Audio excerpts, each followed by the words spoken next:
Hey guys, welcome back to the channel. This is part 1 of our story. If you like this What If story and want to see part 2, let me know in the comments below. Before we start, don't forget to like, subscribe, and share this video with your friends. Also, check the description for more great content and my playlist. This story was posted by ImUniqueNotWeird on Wattpad. Now let's start. Prologue, Tanjiro POV please. I don't want anyone else to die. Michiro, Shinobu, Genya, Rengoku. I don't want to lose anyone anymore. That's why we have to kill him right now. I swung my katana but missed. I was nearly hit by an attack until 𝐒𝐮𝐬𝐿 saved me, along with Kenroji who joined the fray. 𝐀𝐮𝐭𝐡𝐨𝐫. What the hell are you doing? Kibutsuji Muzan, the man I despise to the marrow of my bone and the man who murdered my family, hollered in anger. Veins were popping all over his face and body.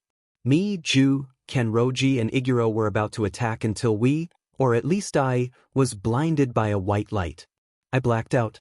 Midoriya POV. The villains who attacked us were retreating into a purple-like portal created by a man whose face was nothing but a purple fire. All we could do was watch. Mr. Aizawa had called us to go back too, until my vision was blinded with a bright light. I tried to shield my eyes with my arms but that didn't work whatsoever. Once my eyesight became more clear, I saw a bunch of strangers lying on the ground unconscious. Who were these people? Where did they come from? What was that light? Those were the thoughts currently flowing through my mind. But the more I look at them, the more the questions in my head circle around. What's with their clothing? Why do they have swords? Why do some of them have weird marks on their faces? Why are they all so beaten up? What's with their injuries? But more importantly, why were they covered in blood? Now that was the biggest question. 𝐻𝐮𝐭𝐡𝐨𝐫. I WHP my head around to look for where that unfamiliar voice was coming from. I looked to the right to see a boy in a green checkered coat. No, Haori and burgundy-colored hair struggling to get up. From the looks of it, he barely had any strength to even get up, let alone crawl. Even so, he did his best to push himself forward. He reached out his hand, extending his arm. I looked to see where or who he's trying to get to. It's a girl with long black hair with orange tips in a flowery kimono. Finally, the strange boy managed to get a hold of her hand. 𝐻𝐻𝐿, you're all right. Thank the gods. Then he blacked out. I don't know what his was, but seeing that boy right now was really moving. I almost felt like crying. Who exactly were these people? Midoriya POV. We were all still in a daze, still reeling in from the shock of the current situation. Who the hell are these BSTs? I knew 𝐾𝐿 would say that. Wait, they're injured. We should call the ambulance. Uraraka yelled. With the way their bodies are spread all over the place, it would be difficult. Let's lay them down closer together. Be sure to search in case there are any more of them. And be on guard, we don't know who these people are or what they're capable of, Aizawa-sensei advised. The hell is this? 𝐾𝐿 grunted until Kirishima talked him out. We all split up to carry these people to the middle. I went over to the burgundy-haired boy I saw earlier, his hands still intertwined with the girl. I wonder what their relationship is. Friends? Siblings? Are they dating or something? Whatever it is, I made sure to pick them up and set them down carefully. I laid them beside each other next to an older male with black hair and different patterned Haori.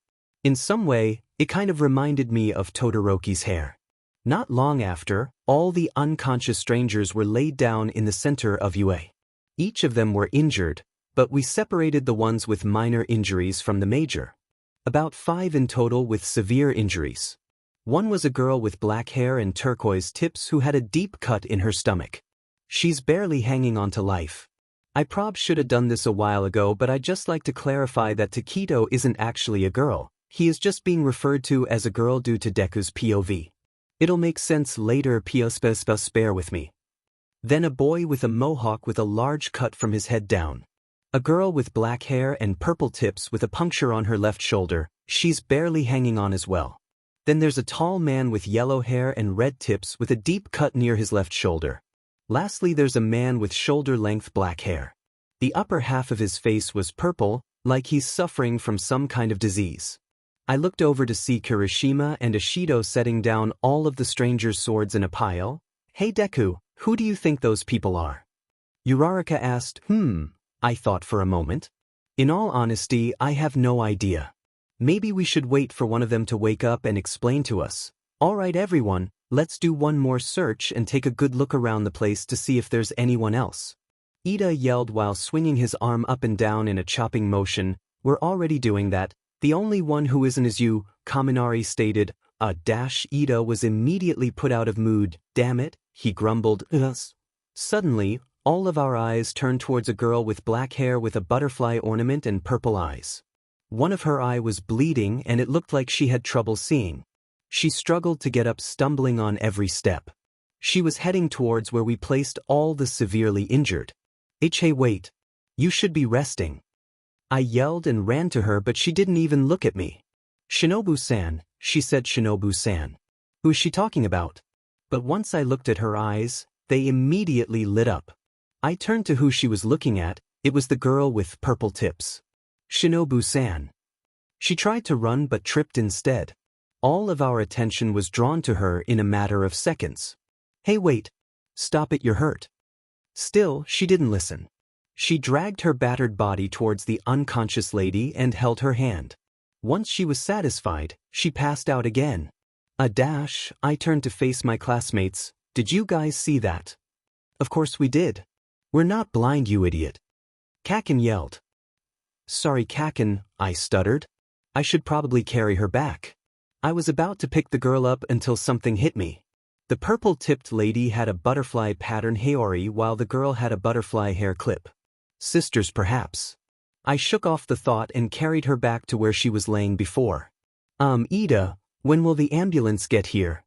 Tsuya asked. Well, it is fairly far, so I'm not so sure. Probably another 15 minutes, he responded.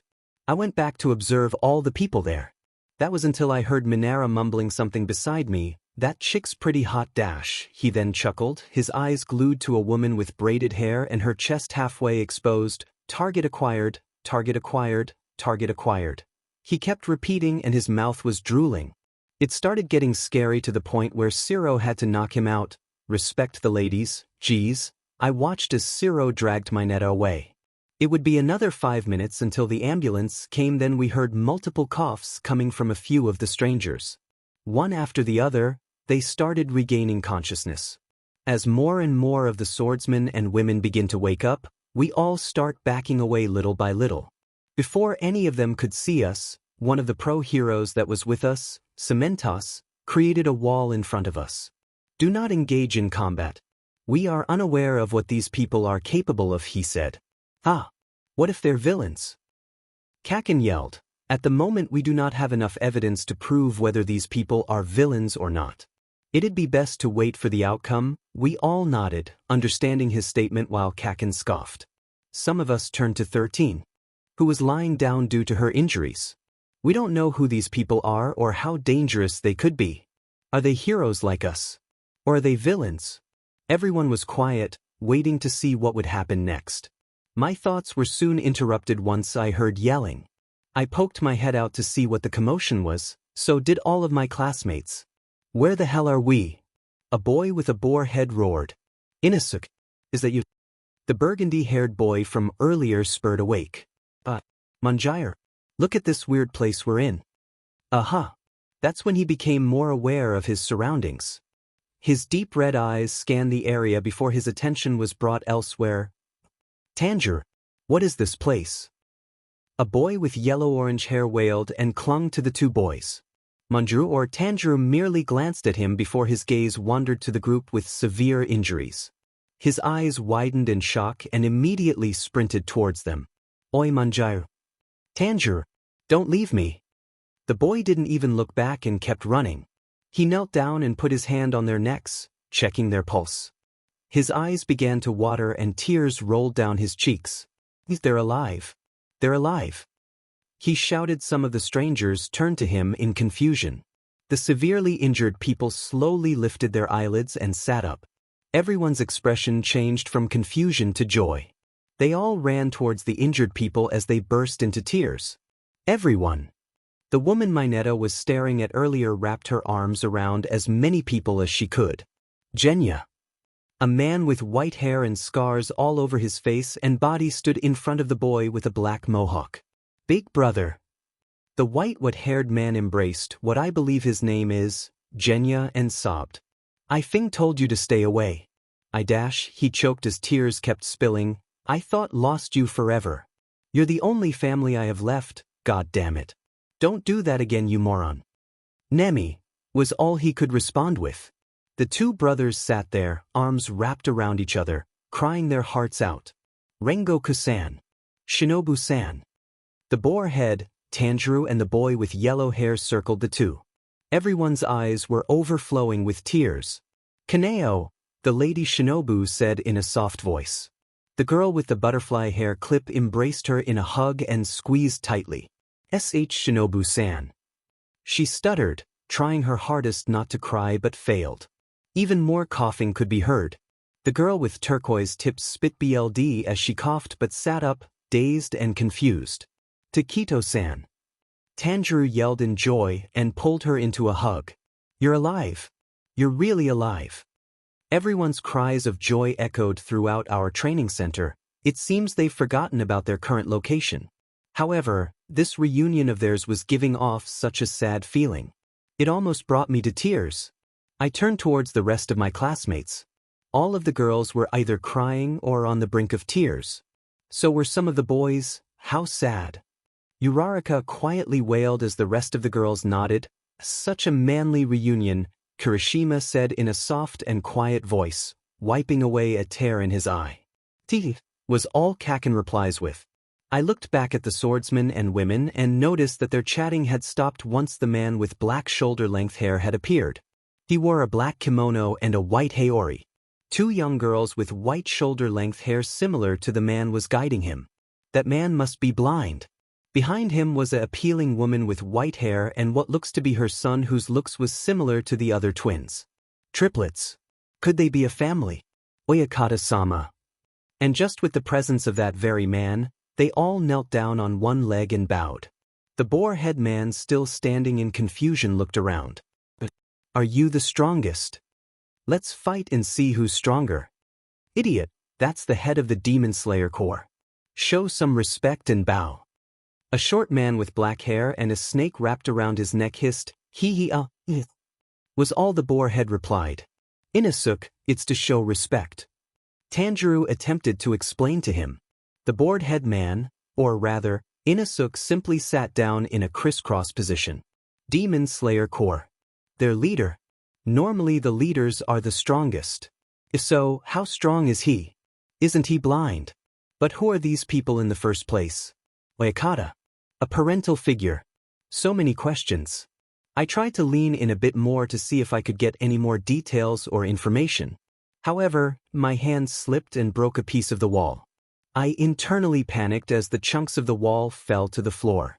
A loud echo rang throughout these and all eyes turned to me. I'm dead. All eyes were on me and there was a moment of silence. What do I do? What do I do? Hi. I tried desperately to fix the awkwardness, but I think I just made it worse. The white-haired man grabbed all the swords and swiftly jumped back in defense. He threw the blades to the other swordsmen and each retrieved their own katana. Protect the wounded. The man in a black and white SRPD Haori ordered. Each of the swordsmen and women had their katanas unsheathed and pointed towards me. No, I tried to explain, but the wall that hit us had been sliced to bits in an instant by that white-haired man. So fast. What incredible speed. What quirk does he have? Stay back. Do not engage, 𝐶𝐮𝐬𝐺𝐻 advised us, but only a few of us listened. Oh yeah, you looking for a fight? Kaken yelled. What a manly approach. Kirishima sides with him as they both went into an offensive stance. The white-haired man ignored them. His gaze drifted to Kota-san and Tokiyami-san. His eyes widened and immediately attempted to attack, but 𝐶𝐮𝐬𝐺𝐻 created another wall. But the man sliced through it as if it were cheese. Tokoyami unleashed Dark Shadow as defense while Kota stepped back. I knew it, demons. He yelled in an accusing tone. Demons? What is he talking about? You want to fight? Oh, let's fight, he said, chuckling. His laugh was sinister like one of a villain's. Then behind him came the man with the half-pattern Haori and attacked 𝐶𝐮𝐬𝐵. He was blocked by an ice wall Todoroki barely managed to create in time. That was close, both Todoroki and 𝐶𝐮𝐬𝐵 thought, "We're so dead. They're gonna kill us all." I heard Mineta mumbling to himself as he hid behind Kaminari, who's barely keeping himself together as well. "Who are you? And where are we?" The half-pattern Haori man asked. His voice was deep and sounded more demanding. "Who the hell are we? More like who the F are you?" 𝐀𝐮𝐭𝐡𝐨𝐫 intercepted, his hands already heating up. "Bakugo, the pro-hero just told us not to engage in battle." Iida tried to reason, but his efforts were useless. "Heroes? What the hell are you dipshits on about?" said the white-haired man. "This is bad. This is really bad. Those people seem really fast and strong if they can cut down 𝐶𝐮𝐬𝐵's walls so easily. What should I do? Fight or stay back?" I then saw Tanjiro, the burgundy-haired boy who for some reason stood out among the crowd. Unlike the others, his sword was not raised. His expression looked more confused and concerned than threatening. He did not want to fight either. Does he think we do not pose a threat? But his eyes look so kind. Then again, looks can be deceiving. But this time it doesn't seem to be the case. I think we made eye contact for a split second. The two men were about to do another attack until they were interrupted. "Sing," said the man they called 𝐶𝐮𝐬𝐵. Just like that, the two men came to a stop almost instantaneously. I may be blind, but I can tell it's the day, not the night. We should allow them to explain the current situation to us if they chose to cooperate. Stand back for now, children. "Yes, Emperor," they said in unison. All of the swordsmen lowered their weapons. "Deku, what's going on?" Uraraka whispered to me in a frightful tone. "I really don't know." That man's voice was so soft yet so compelling. Just by saying their names those guys stopped in their tracks. How powerful is he? What are their quirks? "Bakugo, Kirishima, stand back," 𝐶𝐮𝐬𝐵 ordered. 𝐀𝐮𝐭𝐡𝐨𝐫 scoffed. "You heard the care to explain?" the white-haired man asked. "And why the hell should we tell you? Why don't you BSTRDS tell us who you are?" 𝐀𝐮𝐭𝐡𝐨 yelled. The white-haired man's face looked really irritated with veins bulging from his forehead. The pattern Haori man's expression didn't even change. The pattern Haori man then lifted his right hand and placed it on his chest. "We are demon hunters from the Demon Slayer Corps. I am Tomioka Ju the Water Pillar and this is Shinazugawa Senemi, the Wind Pillar. And you are?" "Demon Hunter. Demon Slayer Corps. Water Pillar. Wind Pillar. What do they mean? What's a pillar? What the F is this bullshit?" 𝐀𝐮𝐭𝐡𝐨𝐫 cursed. "Bakugo, we cannot risk provoking them any further if they are willing to cooperate, despite them attacking us moments ago," Iida said whilst doing his arm-chopping thing. 𝐶𝐮𝐬𝐵 later stepped in and introduced himself. "I am the pro-hero known as 𝐶𝐮𝐬𝐵. May I ask you where you came from?" Last we remember is from a battle against the 12 demon moons. I'd like to ask where we are and how we got here. 12 demon moons. What's with all the demons? I turned to the rest of my class. They're all just as bewildered and confused as I am. Not one of them are brave enough to speak. You are currently in a building called Unexpected Simulation Joint, otherwise known as the USA. As to how you got here, it is a mystery. Must have been one of those pesky BLD demon arts," said the man known as Shinazugawa. "BLD demon arts. This just keeps getting more and more confusing." The conversation was interrupted when some other pro-heroes burst through the main door of the USJ. There were sirens in the background, a mix of police and the ambulance for the injured. The nurses took notice of the injured and immediately tended to their wounds. While the wounded were being treated, we decided to continue our conversation with the so-called demon hunters. We sat down on the ground in a cross-cross position behind 𝐶𝐮𝐵𝐵 and some other pro-heroes here to help. The demon hunters were kneeling, sitting on their legs facing us. Their leader, 𝐀𝐮𝐭𝐡𝐨𝐫, up front facing the pro-heroes along with his 2 daughters by his side and the rest of his family further back. They reminded me of yin and yang. As rude as it sounds, their eyes sort of creep me out. 5 of the demon hunters sat directly behind their leader. They stood out the most. 4 of them I recognized, well, sort of. There was the girl Mineta was rudely staring at earlier. Her eyes were lime green and her cheeks were flushed. Hair was separated into 3 pink braids that fade to lime green. Her shirt was half open, exposing her chest. It reminded me of Yaoyorozu's hero costume. Next to her was the man with an albino snake wrapped around his neck. His hair was black and he had bandages covering his face. His eyes were of a different color, and he wore a black and white striped haori. There was that white-haired man called 𝐶𝐮𝐬𝐬𝐻, the Wind Pillar. His shirt was also open, exposing his chest, along with all the scars he's obtained supposedly from battle against these demons. His eyes were a lavender purple but held a menacing glint in them. In some way he reminds me of 𝐀𝐮𝐭𝐡𝐨𝐫. Next to him was the half-pattern haori. Tomioka the Water Pillar, if I'm not mistaken. His right side was a regular red fabric while his left was a geometric pattern of cubes. His hair was long, black and messy, which was tied into a low ponytail. His eyes were a deep sea blue, but they looked lifeless. His facial expression remained as stoic as I first saw him. He really does remind me of Todoroki. Lastly, in the far corner was a large, muscular man. He has a large scar across his forehead. He's kinda scary. But the scariest part is that his eyes were completely white. He had no pupil and tears were spilling non-stop. His hair was dark brown with shaven sides and his hands were clasped together with a bead bracelet around both of them like he was praying. The same bead necklace around his neck but larger. His haori was green with Japanese kanji written in random places. "Shall we continue?" said 𝐶𝐮𝐬𝐻. "Yes, we shall. My name is Kagaya Abayashiki. I am the head of the Demon Slayer Corps. The atmosphere around us is different. The ground is cold but even," he said. "Pardon to interrupt, Mr.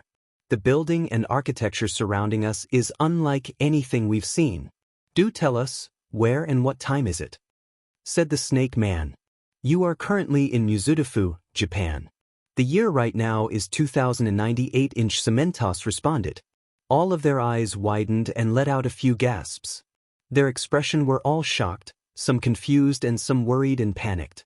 "Is there something the matter?" 𝐶𝐮𝐬𝐻 asked. But Abayashiki remained silent. "That can't be possible," said the braided girl. "So it must have been a BLD demon art." "What do you mean?" The Snake Man was the one to answer. "We come from the Taisho era. About 1915 RD person POV, Taisho era. All the young heroes in training thought. Even the pro-heroes didn't have much to say. Do you think you could tell us more about your time PRD? In exchange we will give you information of ours," 𝐶𝐮𝐬𝐻 reasoned. "That sounds like a wonderful idea." Abayashiki accepted the request. "In our time, man-eating demons have been preying on humans for hundreds, if not thousands of years. So an organization founded by my family called the Demon Slayer Corps was created to eradicate the demons. Demon hunters such as my children have been protecting the humans since then. However, our organization has not been officially recognized by the government. These demons have enhanced strength and speed incomparable to humans. However, the demon hunters have found a way to defeat a demon by using breathing techniques that allow a human's speed and strength to match that of a demon. The only way to kill a demon is the sun and decapitation of a 𝐾𝐮𝐭𝐡𝐨𝐫 blade, an orb bathed in the sun all day long. The 𝐾𝐮𝐭𝐡𝐨𝐫 blade is also known as the color-changing sword, as it changes color to match its owner." He finished. "Breathing techniques?" Everyone questioned internally. "How does breathing air enhance a person's abilities?" "Pardon, but could you explain to us these breathing techniques?" Aizawa-sensei's tone was skeptical. His face covered in bandages. "Yes. I may be the Mr., but I do not know anything about how breaths themselves work. Jusan, would you like to explain?" he asked.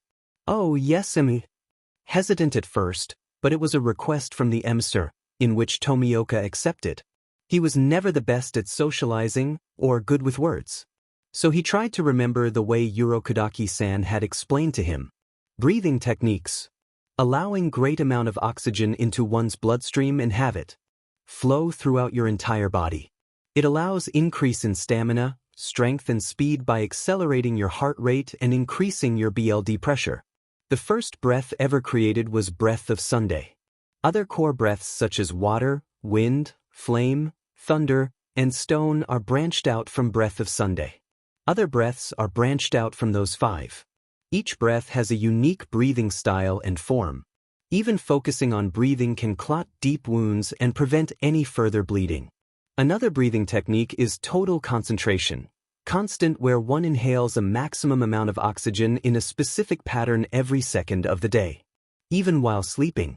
Tomioka finished. Tanjiro remembered his training in the butterfly estate. Mstring the total concentration, constant sure was tricky. He cringed at the memory of when he failed to keep up the breathing while sleeping and he was pounded by Naho, Kyo, and Sumi. He looked to his left to see the 3 girls waving at him. This brought a smile to his face. For the entire of Class 1, it was a lot of information to take in. Even for the pro heroes. Of course, no normal human would think that breathing air could be so powerful. Then again, their world isn't exactly the definition of normal. Breathing techniques. Man-eating demons. Demon hunters that kill demons and protect humans, much like how heroes protect civilians from villains. Midoriya thought. If he had his notebook he would have written everything down. That's when he remembered something previously mentioned. What exactly are pillars? He asked abruptly. Everyone then turned to him aside from Ubuyashiki and Himejima. CRP. Everyone is staring at me. That was so rude, I should have kept quiet or raised my hand at least. He screamed internally as he tried to avoid eye contact with anyone. Pillars Hashira are the 9 strongest swordsmen or women in the Demon Slayer Corps. Allow me to introduce them, said Ubuyashiki. As he called each of the pillars' name, the respective pillar would bow to show who is who. Tomioka Ju, the water pillar Kocho Shinobu, the insect pillar Shinazugawa Senemi, the wind pillar Iguro Abanai, the serpent pillar Rengoku Kyujiro, the flame pillar Takito Michiro, the mist pillar Kenroji Mitsuri, the love pillar Himejima Jyomiai, the stone pillar, and Yuzui Tengen, the former sound pillar. Ubuyashiki finished. He had a warm smile spread on his face. In a way, it was fairly similar to the way pro heroes are ranked. All Might being number 1 because he is the strongest hero. Is there any other information you'd like to know? Ubuyashiki asked. Some people turned to Midoriya, which made him uncomfortable. Yes, he did have one more question. I can tell you are hesitant. Go on, dear child. 𝐶𝐮𝐬𝐴 tell us about the, build demon art and the 12 demon moons. He asked nervously. Normally he would have written this all down in that notebook of his, but unfortunately he didn't have it. Abanai-san, would you care to do the honors? Yes, Mstr. Iguro nodded. Some demons have special supernatural abilities called BLD demon arts, however, depending on the demon it can vary. The 12 demon moons are a rank consisting of the 12 strongest demons put together by a man named Muzan Kibutsuji, the first demon to have ever lived. The 12 demon moons consist of lower and upper ranks. Lower moon 6 being the weakest and upper moon 1 being the strongest. These upper rank demons are so powerful they manage to send some of us pillars to the grave. Iguro finished with a dark expression. Kagaya's son, the one with black hair, then interrupted. From what we've seen so far, all the lower rank demons have been dispatched for an unknown reason. As for our battle against Muzan Kibutsuji and the upper ranks, some of us shouldn't be alive. Kiriya was on the brink of tears, but he was pulled into a hug by his mother. She stroked his hair gently, knowing how hard it was for him to keep focus. What do you mean by, some of us shouldn't be alive? Cementos questioned. All the demon slayers nodded, allowing Kiriya to continue. Kiriya wipes his tears and regained composure. The demon slayers trusted him unquestionably despite him being a young age. Rengoku, Shinobu, Takito, Genya, and my father all died in battle against the upper ranks. It's not that we don't want them alive, but we do have questions, Kiriya finished. There was a long moment of silence between the slayers and the heroes. The demon hunters looked down. Their expressions held a mix of grief when they remembered the time those were lost, and a mix of joy that they are alive. The heroes, on the other hand, were caught in their own thoughts. You could feel the awkwardness hanging in the air. If the amount of awkwardness could be measured in cake, then there would at least be 30. Ice cream cakes, that is. Some kept quiet because they felt they brought up sensitive information. Some didn't care. Others didn't really have anything to say. I believe we've said everything on our part. Now we'd like an explanation from you, said Abayashiki, finally breaking the moment of silence. In our time, 80% of the world has a quirk, a special ability of some sort. Somewhat similar to this. Breathing technique or BLD demon arts. However, some people who chose to use their quirk for selfish reasons to commit acts of crime are known as villains. And so, heroes have risen to protect the innocent and detain the criminals. I myself am a professional hero. Children who would like to grow up to be a hero can enroll in a special school made to train the young to be heroes. Take these young children behind me, for example. 𝐀𝐮𝐭𝐡𝐨𝐫 finished. Much less to explain than the Slayers. ♯POV heroes who protect the innocent from villains. Very similar to us demon hunters who slay demons and protect humans. I scan the crown of young soon-to-be heroes. Some of them stood out to me. In all honesty, I had a hard time concentrating because of that pro-hero 𝐀𝐮𝐭𝐡𝐨𝐫. His body didn't look human one bit. I'm guessing this is one of these quirks they spoke of. In the crowd of heroes in training, my eyes are glued to a boy with the head of a crow. And a large boy whose skin looks like it was carved out of a mountain. I can tell they're not demons. It's the daytime after all, and I'm guessing demons don't exist in this place. It must be nice, knowing your life isn't going to end one night all because you forgot to lock your windows and door.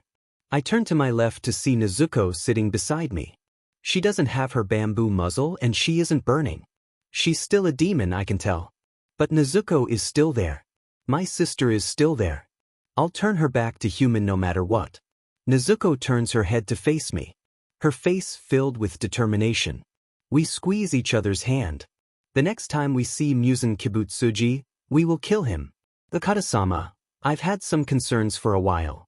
Go on, Michiro, said Abayashiki. If we are still alive, as if time has been rewound, then there is a chance the upper moons we've killed are still alive as well. Somewhere in an abandoned building, there was a loud thud as the sound of bodies slamming onto the ground echoed through the empty space. It was dark and spacious. There weren't any windows to let any light in. The only light source that was there was a small light bulb hanging from the ceiling. Not that they needed light to see in the dark anyways. Get off me, you bastard! A feminine voice yelped. She tried to shove whoever was on top of her. Oni-chan, do something. Do you ever shut the hell up, you brat? You're ruining my scales. Yo, don't talk to my sister like that, dude. Daki, you've grown up to be really pretty. Is that Jotaro? Let's be free dash. Doma didn't get to finish his sentence because his head was obliterated. I'm scared, so scared. Please stop, Akaza. The man who punched Doma's face off kept walking until he stood beside Kokushibo. Oni-chan. Oni-chan. There. Silence. His voice echoed. Fear built up inside the upper moons. They all felt a churning sensation in their stomachs which made them sick. Frozen in fear, sweat trickled down their chins. They all remember what happened. They were killed. They should have been dead, gone, shriveled and wilted away, but they're not. And that's why he's so angry, furious. Why is it that each of you are so weak? For over 100 years the upper ranks have remained unchanged, and yet you lost to a boy who isn't even a pillar. They all knelt down and bowed, fearing what happened to the lower ranks would happen to them as well. None dared to speak. Mr. Muzan is beyond angry. Behind Muzan was the BNHA player Neika. Neika, you did well. However, you are no longer of use to me now that the dimensional infinity fortress is no longer here. Unless you can rebuild it. She nodded and struck her biwa. A new world, a new realm, a new beginning. I'm feeling good today, so I'll give each of you a chance to redeem yourselves. The humans here have never heard of demons, so show them what we are. The second the sun sets, feast. Akaza, I want you to find and kill that boy with the Hanafuda earrings. Akaza nodded. He thought back to the moments before his death. He thought about Tanjiro's absence of battle spirit, his fight with Rengoku and Tomioka, then being embraced in a hug by Koyuki in the afterlife. And 𝐀𝐮𝐭𝐡𝐨𝐫, that descendant of yours, could be troublesome. Kill him. He acknowledged the task given to him but didn't move. And what's this I see? A man with a blue dismembered hand on his face waltzed in with several companions behind him. Who are you and why are you here? Who are you to question me? 𝐶𝐮𝐭𝐡𝐨𝐫. Have at him, Shigaraki ordered. He's gonna die, Doma thought. A man completely wrapped in black with only his mouth exposed jumped in from behind. His teeth then stretched out and aimed for an attack. With a fell swipe of Muzan's arm, Moonfish was obliterated. His entire upper body was demolished and his organs were a bloody mess. The only remains were half of his head and his legs. The villains faltered for a moment. Their expressions quickly changed from shock to fear. The man in front of them didn't even move. Muzan's eyes glow red with a vicious gaze. He stared at them, piercing their souls. Shigaraki's eyes shone through the splits of the hand resting in his face. Eyes wide and mind running. His heart was thumping so violently it was banging against his rib cage. I like you. Toga giggled as she poked Moonfish's decapitated head with a knife. I'm the one who calls the shots here, so don't you dare tell me what to do. Now, you are going to tell me what you know and I may spare your pathetic life. Or do I have to gouge you out to get it? Muzan's voice was threatening as his arm formed into a red slug-like monster. Whatever used to be his arm was now extended and had dagger-like teeth that clamped Toga's neck and body in place. The arm monster was BLD red and fleshy with yellow eyes. Even though she was being held captive, she still didn't take it seriously. She kept giggling like 𝐶𝐮𝐿. Of course Muzan was unbothered by this behavior and stared dead ahead at Shigaraki. Shigaraki, on the other hand, was struggling, debating whether he should let Toga live or die. Granted, she could be a nuisance sometimes, but he couldn't afford to lose any valuable chess pieces. You are in a world where people have quirks, which are special abilities. We are the League of Villains and I am the leader, he said in a spiteful tone. Muzan let Toga go while Doma, on the other hand, couldn't wait to dig into her flesh. Muzan's arm returned to its original form, a regular arm. Before Shigaraki could do anything stupid, 𝐀𝐮𝐭𝐡𝐨𝐫 intercepted. How about we form a truce? We, the League of Villains, wish to destroy the Hero Society. I'm sure we have something to gain by working with each other. He finished. Shigaraki shot 𝐀𝐮𝐭𝐡𝐨𝐫 a glare as if to say, what the hell are you doing? Hero Society. I guess our goals aren't all that far off. We wish to eradicate the Demon Slayer Corps, much like this Hero Society of yours. A truce it is. I believe I know exactly where to find this Demon Slayer Corps. Would you like me to take you there? I'm sure they can handle just fine. Isn't that right? Muzan shot a menacing glare at 𝐒𝐮𝐭𝐡𝐨𝐫 and 𝐀𝐮𝐭𝐡𝐨𝐫. They nodded. The upper moons were now left to wait until the sun fell. 𝐀𝐮𝐭𝐡𝐨𝐫 went to work, strumming her biwa to reconstruct the dimensional infinity fortress. Once the sun fell, the two would set out to find their respective target. Previously, if we are still alive, as if time has been rewound, then there is a chance the upper moons we killed are still alive as well. Tanjiro POV. I felt my heart sank. I heard a few gasps all around me. The air was soon filled with despair, hopelessness, fear, rage, and frustration. All of our hard work, all of our sacrifices, are all wasted. I mean, Taketo, Genya, Shinobu, Rengoku, and the MSTR are alive. Even if they are alive, each and every one of us still feel exhausted and have some injuries. I caught the scent of rage fuming from Shinobu-san and Kaneo-san. They both grit her teeth in anger. Inosuke seemed to be lost in thought. The strangest thing was that he took off his mask and stared at its beady eyes. He had such a sad scent, maybe he remembered something. I doubt he'll be there. I look at Zenitsu, who had an unusually dark expression and his voice more menacing than I've ever heard. It kind of scared me. Who won't be there? I tried to ease the tension. No one, he sighed. I swear these two can be a handful sometimes. Even so, I felt my stomach twist, remembering the crows announced the deaths of everyone who died during battle. I remember the feeling of having a chunk of me leave my body every time a person I considered my friend died. Those open gaps that were irreplaceable. My hands were shaking but my entire body was frozen in place. I was angry. No, I was frustrated. I was frustrated that I couldn't do anything, or couldn't be there to help. This time I'm sure we can do it. With everyone alive again, we can restart, get stronger, and train harder. I know we can do this, but at the same time, I know that spirit alone can't solve everything. Every MC gasp, saw a meme of it all. My children, 𝐀𝐮𝐭𝐡𝐨𝐫 finally cut through the tension as if his voice was some kind of knife. The man stood up and turned around. There is no proof of whether the upper moons have returned, but if they have, I'm positive you'll be able to slay them once more. He then finished before turning to Korea. Many of you still have injuries from battle. I believe it's best to take rest for now until you are ready to commence training. I hope I can count on those of the butterfly estate to help with the rehabilitation training. Korea turned to them. In the corner were Aoi, Naho, Kiyo, and Sumi. The 4 girls nodded. So did Shinobu and Kaneo. Deku POV butterfly estate. Now that I think of it all, 6 girls have the same hair clip. And what's the rehabilitation training? I rub my chin while shaking my head. There is so much information. I wish I brought my notebook. I look up to see Tanjiro sitting across the room. He was facing the girl with orange tips from earlier.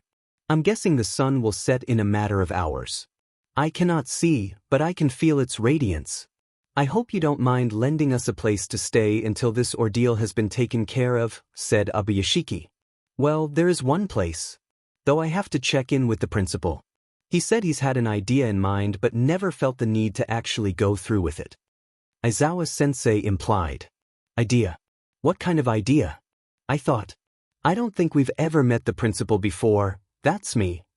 And out came mouse. From behind me. The white mouse came out of nowhere and slowly made his approach towards the demon hunters. Am I a dog? A mouse? A bear? Who knows? My name is Nizu, the principal of you. Hi. You can call me Mr. Principal if you'd like. He introduced himself. Abuyashiki Kagaya, if I'm correct. It's a pleasure to meet you. He bowed. Hold on a second, that's the principal. I thought. I'm sure everyone else in my class are just as shocked as we are. Looking at the demon hunters, they look even more perplexed and confused. They all had their eyes glued onto the principal like he's some mythical creature. I don't know what these demons look like, but now I know they look nothing like animals. The pleasure is all mine. I've heard about the situation and I've already got it under control. There is a special location currently being built as we speak. The construction should take about 2 to 3 days to finish. For now, we do have a large gym in the school you could stay in since we do most of our activities outside elsewhere. He explained. I wonder what this project he has in mind. I'm very curious. I thank you for your kindness, Abuyashiki, as well as all of the demon hunters behind him bowed. They're really polite. Sometimes. Oh, you're welcome. Anyways, I believe it's time for the kids to head home for today. Go get some rest. Principal Nizu instructed Aizawa to lead us out. Before leaving the USJ, I looked back at the demon hunters.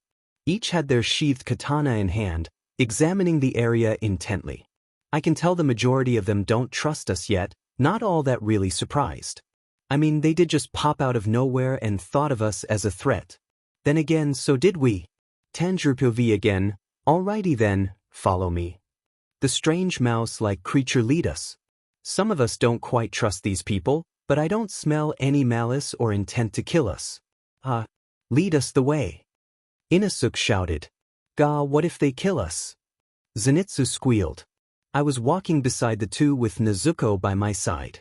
From the looks of it, Nezuko was getting sleepy since her head kept bobbing up and down, trying to refrain from falling asleep. The principal led us outside to see an odd structure before us. It was unlike anything I've ever seen before. It was large, blue and long. It had a pair of what looks like wheels at each end. Some sort of vehicle.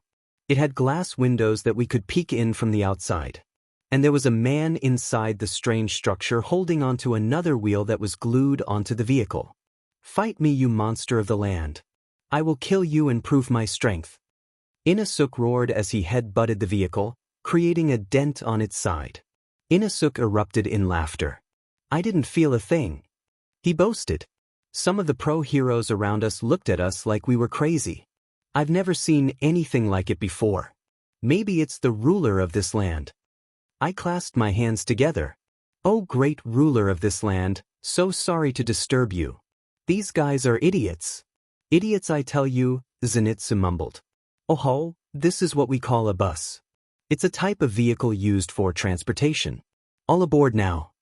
𝐻𝗧𝐬𝐻 said, directing us onto the bus. We all followed along and took our seats. Taketo-kun, Shinobu-san and Rengoku-kun didn't take the bus. Instead, they were brought onto the other strange moving things called an ambulance. The ride was peaceful, somewhat. Normally we used carriages powered by animals such as horses or cows. This definitely is one strange place. I wonder if this is how the future will really be like. I stare out the window to my left. All the buildings here are so different, so tall. I also saw a few strange-looking people walking around. One had dog ears and a tail, another had what looked like shuriken attached to his head, one was a crocodile. So strange, this place. Whoa, it's so fast. I'll hop out of this and have a race to see who's faster. Inosuke yelled as he was already partially out of the open window. But before he could do anything, we had already arrived. There we stood in front of the gates to a large building, the largest I've ever seen since we got here. It was tall, wide, and in the shape of a blue H. There was also a logo sign of an printed on the gate and the building. I stood there in awe, mouth wide open. This must be the school the pro heroes mentioned before. This is high school, but that's not where we're headed. Come along now. The white mouse continued to lead us. He led us to a separate building not all that far from the school. We walked until what looked like was a rectangular structure with a rounded roof came into view. It had windows all over the sides, back and front, again with the logo on it. He pushed the doors open for us to see a wide and spacious area, completely empty. The floor was made of cold stone tiles with rectangles painted across. Come on in. This is what we call the Gym Gamma, or Training Kitchen Land. Training. Kitchen Land. Kitchen. I know it's not much, but it's the best we could do for now until construction is finished. Thank you for your kindness. We all bowed. No problemo. I'll go look for some blankets or pillows for you guys. Feel free to check out the place, and with that he left, closing the door behind him. I walked around to look around the place, not that there was much to look for. The place was entirely empty. Why the hell should we trust these BSRDs? How do we know they're not planning on killing us? Iguro-san snarked. I don't trust M one bit. We should have kept Shinobu, Taketo, and Rengoku with us. Shinazugawa-san added. But they were so nice. And the mouse in the suit and tie was so cute. Kenroji-san defended. We shouldn't be so trusting. For all we know, it could have been an act. Namo Amitabutsu. Himejima-san argued. We should fight them. Inosuke swung his swords in the air. What, no? You saw how scary they were and you want to fight them. What kind of idiot are you? Zenitsu hid behind me as if I were a human shield. I'm gonna fight them and prove I'm stronger. Tanjiro, do something or else this moron will get us all killed. I'm too young to die, I still haven't gotten a girlfriend yet. Nezuko fell asleep on the bus and she shrunk. So I had to carry her. I don't think they're trying to kill us or anything. I didn't smell any malice coming from him. Maybe they really are trying to help us. I sided with Kenroji-san. You've all lost your minds. He wailed. I believe it's best we wait, Abihitsuma said. He was being led by two of his daughters with white hair while the other three of his children and his wife were behind him. Standing to the side was Jusan and the same man from earlier. Cementos. He was leaning in the wall behind him near the doors. He didn't say anything as he kept staring down with his eyes closed. He's not sleeping though. Yes, Mstr. We all replied. The principal later came in with blankets for each of us. The left side was for the boys and the right side for the girls. The sun finally set, marking the end of today. RDPOV, it's been almost 11 hours since they arrived and dawn is almost upon them. In 1 hour and 6 minutes, the sun will rise. The pink-haired man stood on top of a large building, looking down on the quiet streets. Very few people were walking around. His skin was white and his body lined with blue tattoos. The air was freezing, But that didn't bother him. He was a demon after all, such trivial things didn't matter. It was harder to find the boy he was supposed to be looking for than he thought. Instead, he decided to scope out this bizarre world they landed in. He pondered for a moment, wondering if he was far enough from Muzan. If he had tiny thoughts about his past life while in the presence of that man, he would have been long dead. He decided to tread a little further before taking any chances. After hopping a few buildings down, he came to a stop. He stared at the palm of his hand, his yellow eyes inspecting every wrinkle and line. He should have been dead, but he's not. He thought back to his past life. All the hardship he went through, even if it meant becoming a thief and a criminal just to pay for medicine to give to his sickly father. He loved his father, which is why he resorted to acts of robbery and pickpocketing in order to get enough money and food for the both of them. His father then committed suicide, leaving a letter saying he wanted him to be happy. He remembered being taken in by a man named 𝐀𝐮𝐭𝐡𝐨𝐫 who ran a dojo. He remembered taking care of 𝐀𝐮𝐭𝐡𝐨𝐫's ill daughter. He remembered falling in love with her, being granted permission to marry her and vowing to protect her. But that promise was broken when he failed to keep her safe. How he hated his life that was filled with empty words and broken promises. He didn't fulfill his father's wish. He brought blood and shame to the beloved 𝐀𝐮 𝐬𝐻 had taught him, and he couldn't protect the two people he vowed to keep safe. Empty words and broken promises. His criminal tattoos he received as a human had spread throughout his body after he became a demon. He wanted to be powerful. He wanted to have more strength. He wanted to be stronger, but he didn't know why. Thank you, Hakuji, you've done enough. That's right, he's done enough. He didn't want to kill anymore. He's already lost. He didn't want to bring any more blood onto the 𝐀𝐮 style. He didn't want to be a demon anymore. Kitty, the name of the women he fell in love with. It was because of her he refused to eat and kill women. He remembered being reunited with her in the afterlife. The warmth of her embrace, her soothing voice welcoming him home, her soft hand she gently stroked his hair with. He wanted to be with her again. He wanted to see his father and 𝐀𝐮𝐭𝐡𝐨𝐫 once more. He wanted to go home. I'll be home soon. Deku POV. I slipped on my red boots and tied the black shoelaces tightly into a bow. So much has happened, and to think it was all yesterday. Yesterday we went to the USJ for some exercises and training. We were then attacked by villains. Then these demon hunters came out of nowhere. Once I got back home, I bought a new notebook and hastily scribbled down every drop of information my memory contained. I had to stop several times since my hands kept cramping. I'm going now. Bye, Mom.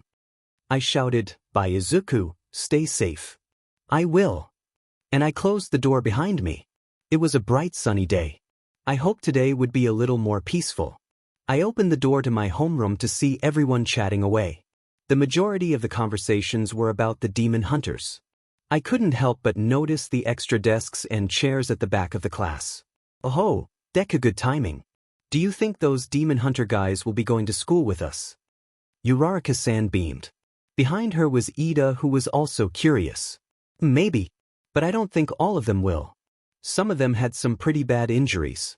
I also wonder what that special idea the principal said he had in mind is. Maybe an extension to the school. Before we jump to any conclusions, the bell is going ring soon. We probably have a substitute since Aizawa-sensei was badly injured. Just as Ida finished his sentence, the door slid open. Alrighty, everyone take your seats. And in came Aizawa-sensei with his arms and face all wrapped up in bandages. He's here. We all shouted. I can't believe even in that state he can still teach us. Aizawa-sensei walks up to the stand in front of the class as we all take our seats. Anyways, we all know about those new demon hunter guys. They will be temporarily joining our class. That way we can keep an eye on them in case they do anything suspicious. And in walked the demon hunters. Half of them weren't in the room, probably because they were more injured than the rest. The ones present had a few bandages wrapped around them. They were all still wearing their original uniforms instead of ours, and they all had their katanas equipped onto their belts. Thank you for having us. They bowed. Hold on, where's your uniforms? Didn't the principal give you any? We were supposed to wear those today. The pink-braided girl questioned with a confused look. I believe her name was Kanroji. We're so sorry, sir. We didn't know we were supposed to wear the uniforms today, and we felt it would be best to wear our original. Please forgive us. Tanjiro spun around and apologized. It's fine, I guess. I'm tired now, so hurry up and start your introductions. Yes, sir. He turned back towards us. My name is 𝐀𝐮𝐬𝐴 Tanjiro, and this is my sister Nezuko. Thank you again for having us. By his side was the girl with black hair and orange tips. So they are siblings. Welcome. She attempted to greet us. She gave us a wide open mouth smile. Her eyes were light pink and she had razor-sharp fangs peeking out from the corners of her mouth. Her hair was long that reached up to her waist with a pink bow securing her hair from falling in her face. I'd be lying if I said she wasn't cute. Nezuko-chan is so cute. A yellow-haired boy squealed. His body was wiggling like a worm. It was fairly disturbing. It was until Tanjiro whacked him in the head. Oh right, I'm Agatsume Zenitsu, just Zenitsu is fine. He finished. He had the normal demon hunter's uniform with a yellow haori that faded to orange with white triangles all over. I'm Kenroji Mitsuri. You may know me as the Love Pillar. It's great to meet you all. She beamed, waving her hand in the air. Iguro Abanai, you may know me as the Serpent Pillar, was all the man said.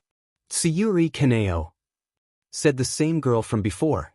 Her black hair was tied into a side ponytail with a pink chipped butterfly hair clip and her eyes were a lavender purple color. Hashibara Inosuke. But that's King of the Mountains to you. The man with a boar head roared. He had the standard demon hunter uniform except he didn't have a shirt. Somewhat like Kirishima's hero costume. Like how we're gonna call you that pig face. Kaken slammed his palms against his desk. Are you challenging the great Inosuke? Diamen right I am. I bet I could be the 𝐶𝐿 no sweat. Let's fight and see who's stronger. You sure about that, pal? Inosuke had his swords unsheathed. It was a double wielder and his blades were jagged. Kaken's hands were already heating up and ready to blast. But Kugo, that's enough. Ida stood up. Don't tell me what to do. Inosuke, you can't just pick fight with whoever. I'm so sorry about him. Tanjiro tried to hold back the boar-head man. But Kugo, sit back down. Tisi, the two backed down. I'm terribly sorry about him. My name is Ubuyashiki Kiriya, eldest son of the Ubuyashiki family. He had black hair in a bob style and large plum eyes. He wore a black kimono and a long white kimono jacket. By his sides were his sisters who looked just like him, except they had white hair. I'm Ubuyashiki Kuna, one spoke. I'm Ubuyashiki Kanata, said the other. Pleased to make your acquaintance. I hope we can get along. The three said in unison. Not gonna lie, but that was really creepy. Oh right, I'm 𝐶𝐮𝐬𝐴. It's nice to meet you, said the boy with a black mohawk. Wait. Wasn't he seriously injured before? How did he heal so quickly? Did the nurse help him? But there's no way he could heal that fast even with the nurse's help. So how? Alrighty, now that all of you have made you introductions, go on and take a seat at the back. Aizawa-sensei pointed towards the back of the classroom. I let out a sigh. Today sure is going to be interesting, I guess. Tanjiro POV, so this is a school. Normally, all sorts of knowledge is passed down by our parents. The school day went on fairly fast and we were introduced to every one of our classmates. The green-haired boy's name was Midoriya Izuku and the teacher's name was Aizawa or Eraserhead. We learned more about the hero and villain society, in which was fairly similar to our Demon Slayer organization. The villains here seem less dangerous compared to the demons in our time. It was already lunchtime and I was talking to Zenitsu, Inosuke, Kaneo and Genyo with Nezuko by my side. Kiriya and his two sisters who talking to Aizawa-sensei. Iguro and Kenroji were off to the side talking with some of the other girls. Mostly Kenroji with Iguro glaring at any guy who stared any longer than a second at Kenroji. Well, how did you guys find the first day in this school place? I started. It was okay, I guess. Somewhat interesting how the society here works. Genyo was the first to reply. Kaneo nodded, agreeing to his remark. Everything is a whole lot different. It's all so much more advanced in technology, it's pretty noisy outside as well. Zenitsu held his hands up to his face to massage his ears. I didn't get a single thing they were talking about. Those weird drawings on that green wall thingy. 𝐻𝐮𝐬𝐽 complained. Those weren't drawings, you idiot. Idiot. You're the idiot here, Zenitsu and 𝐻𝐮𝐬𝐽 argued. Some of our classmates walked up to us. It was Midoriya and some others. The first to speak was a girl with spiky black hair tied into a ponytail. I think her name was Yaoyorozu. How are you guys enjoying this place? It's going great. Nice to meet you, what your name? Zenitsu cut me off and immediately shook her hand. Oh, it's Yaoyorozu. She chuckled awkwardly as she slowly peels her hand away from Zenitsu's tight grip. That's good to hear. Me and Yaoyorozu are the class presidents, so it's important to check in and make sure everyone is fitting right in. Ida stated while moving his arm in a chopping motion. You're the strongest here. Let's fight. I'd have to decline. Fighting is extremely prohibited in class. 𝐻𝐻𝐽𝐽, don't just start fights with anyone. I reprimanded. Hey, what's it like in your world? Uraraka asked. The group of heroes in training leaned in. Curiosity filled the air. Well, it's certainly different than this place, was all I could say. 𝐻𝐭𝐡𝐨𝐫 nodded and continued for me. The majority of the places we lived in were in small towns and villages. Schools didn't exist, everything was taught by our parents or mentors. Whoa, that's so cool. So it's like you guys are from the past? Midoriya asked. His eyes were shining with curiosity as he held a notebook and a pen in his hands. I guess you could say that, though it might take some time for us to adjust to this lifestyle. Suddenly, an alarm-like sound erupted and some of the students started screaming. The air was filled with panic. We each ran to the windows to see what's going on. Guys, look. The sky is turning black. Oh my god. No way. Our villain's attacking. Relax, the pro heroes will do something. And the entire area of the sky above us was black and the whole school was engulfed in darkness aside from some emergency lights. There at the gates was a purple-like portal. Out came a sea of demons. I could tell because of their smell. Everybody follows safety procedure. Ida directed us to the door. But we couldn't just let these demons kill the students here. These people don't know who's a demon and who isn't. Tanjiro, they're starting to break in, I can hear it. Just as Zenitsu finished his sentence, a demon jumped all the way up to our floor and stuck to the glass. The glass breaking under the pressure of its claws. Everybody move away. Aizawa-sensei ordered us. He tried to use his quirk. I can tell because his hair stood up. I think his quirk was to erase whoever's quirk he's looking at. It's not working because it's a demon. The demon kept pounding on the glass until its hand finally broke in. You want some of this? Bakugo blasted it away with his hands. That didn't work either. The demon's arm regrew and continued pounding. People started screaming. Its arm grew back. What the hell? The demon finally got in and some people were rushing to the door. The demon pounced right at me but 𝐻𝐭𝐽𝐽 blocked it. The demon's fangs dug into his arm while 𝐻𝐭�𝐽 pulled out his gun and aimed at the demon's head. A mix of both 𝐻𝐭�𝐽 and the demon's blood dripped on the floor. 𝐻𝐭�𝐽 ripped an arm off of the demon's body before it could fully disintegrate. 𝐻𝐭�𝐽, are you all right? I asked in a worried tone. No worries, it should heal pretty easily. And he bit into the demon's arm. Most of our classmates were disturbed.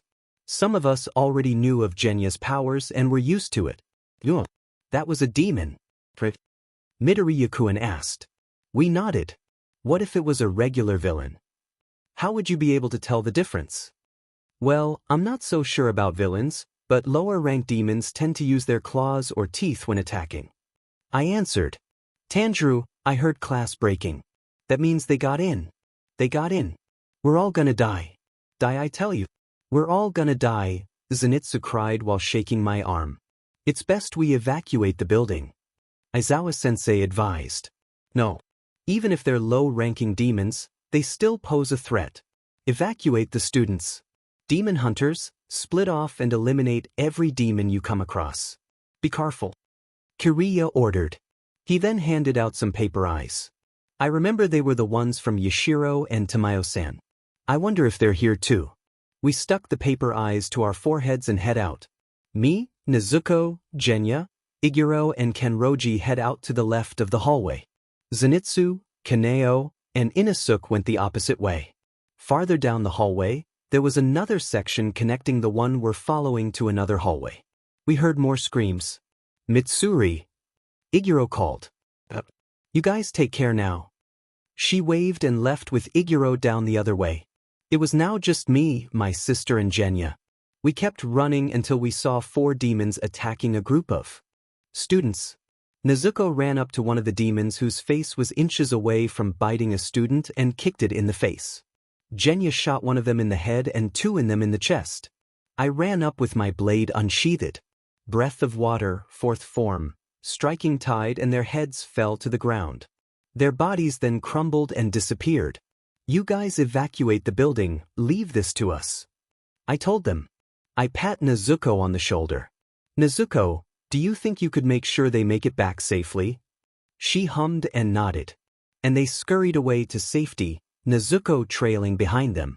Nezuko will be safe. I'm sure about it. It wasn't until about an hour later, Nezuko had come back and we finished surveying the building and went through the front doors up to the gates. Just as the black hole in the sky was disappearing, I caught a glimpse of 2 faces in the purple portal from where the demons had come from. A man with long red hair and 6 eyes. That must be Upper Moon 1.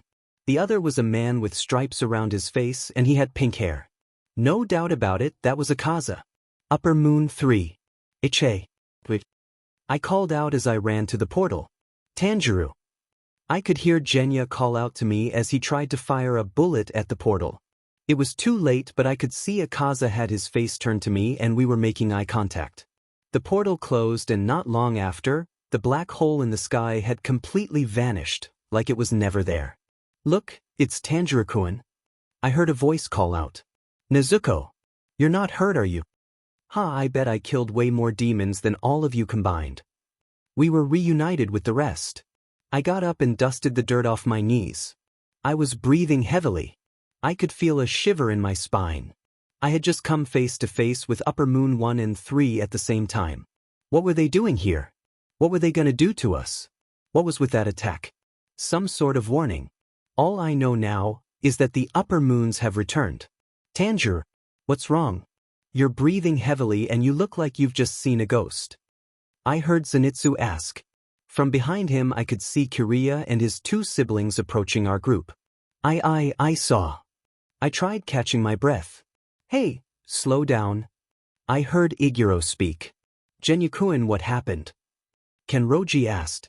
Her scent was filled with worry. Genya looked at me. His face was way more pale than mine. I almost forgot that it was Genya who fought Upper Moon 1. After a few moments, I finally caught my breath. We saw Upper Moon 1 and 3, POV-1 hour earlier. Our class was just attacked by a demon after the sky above us turned black. Luckily Genya defeated it. What I didn't expect was him to eat it. What? I may or may not be mentally disturbed right now. But this isn't the time to be thinking about that. But it was so weird. He just ate a demon. And he shot its head off. He said, it should heal pretty easily. What does that mean? Focus Izuku. Aizawa-sensei told us to stick together in a group and evacuate the building. But Kiriya told the demon hunters to fight the demons and make sure all the other students get out safely. I can't help but worry for their safety. Surely they're properly trained, but still. I'm sure I heard a few gunshots here and there as well.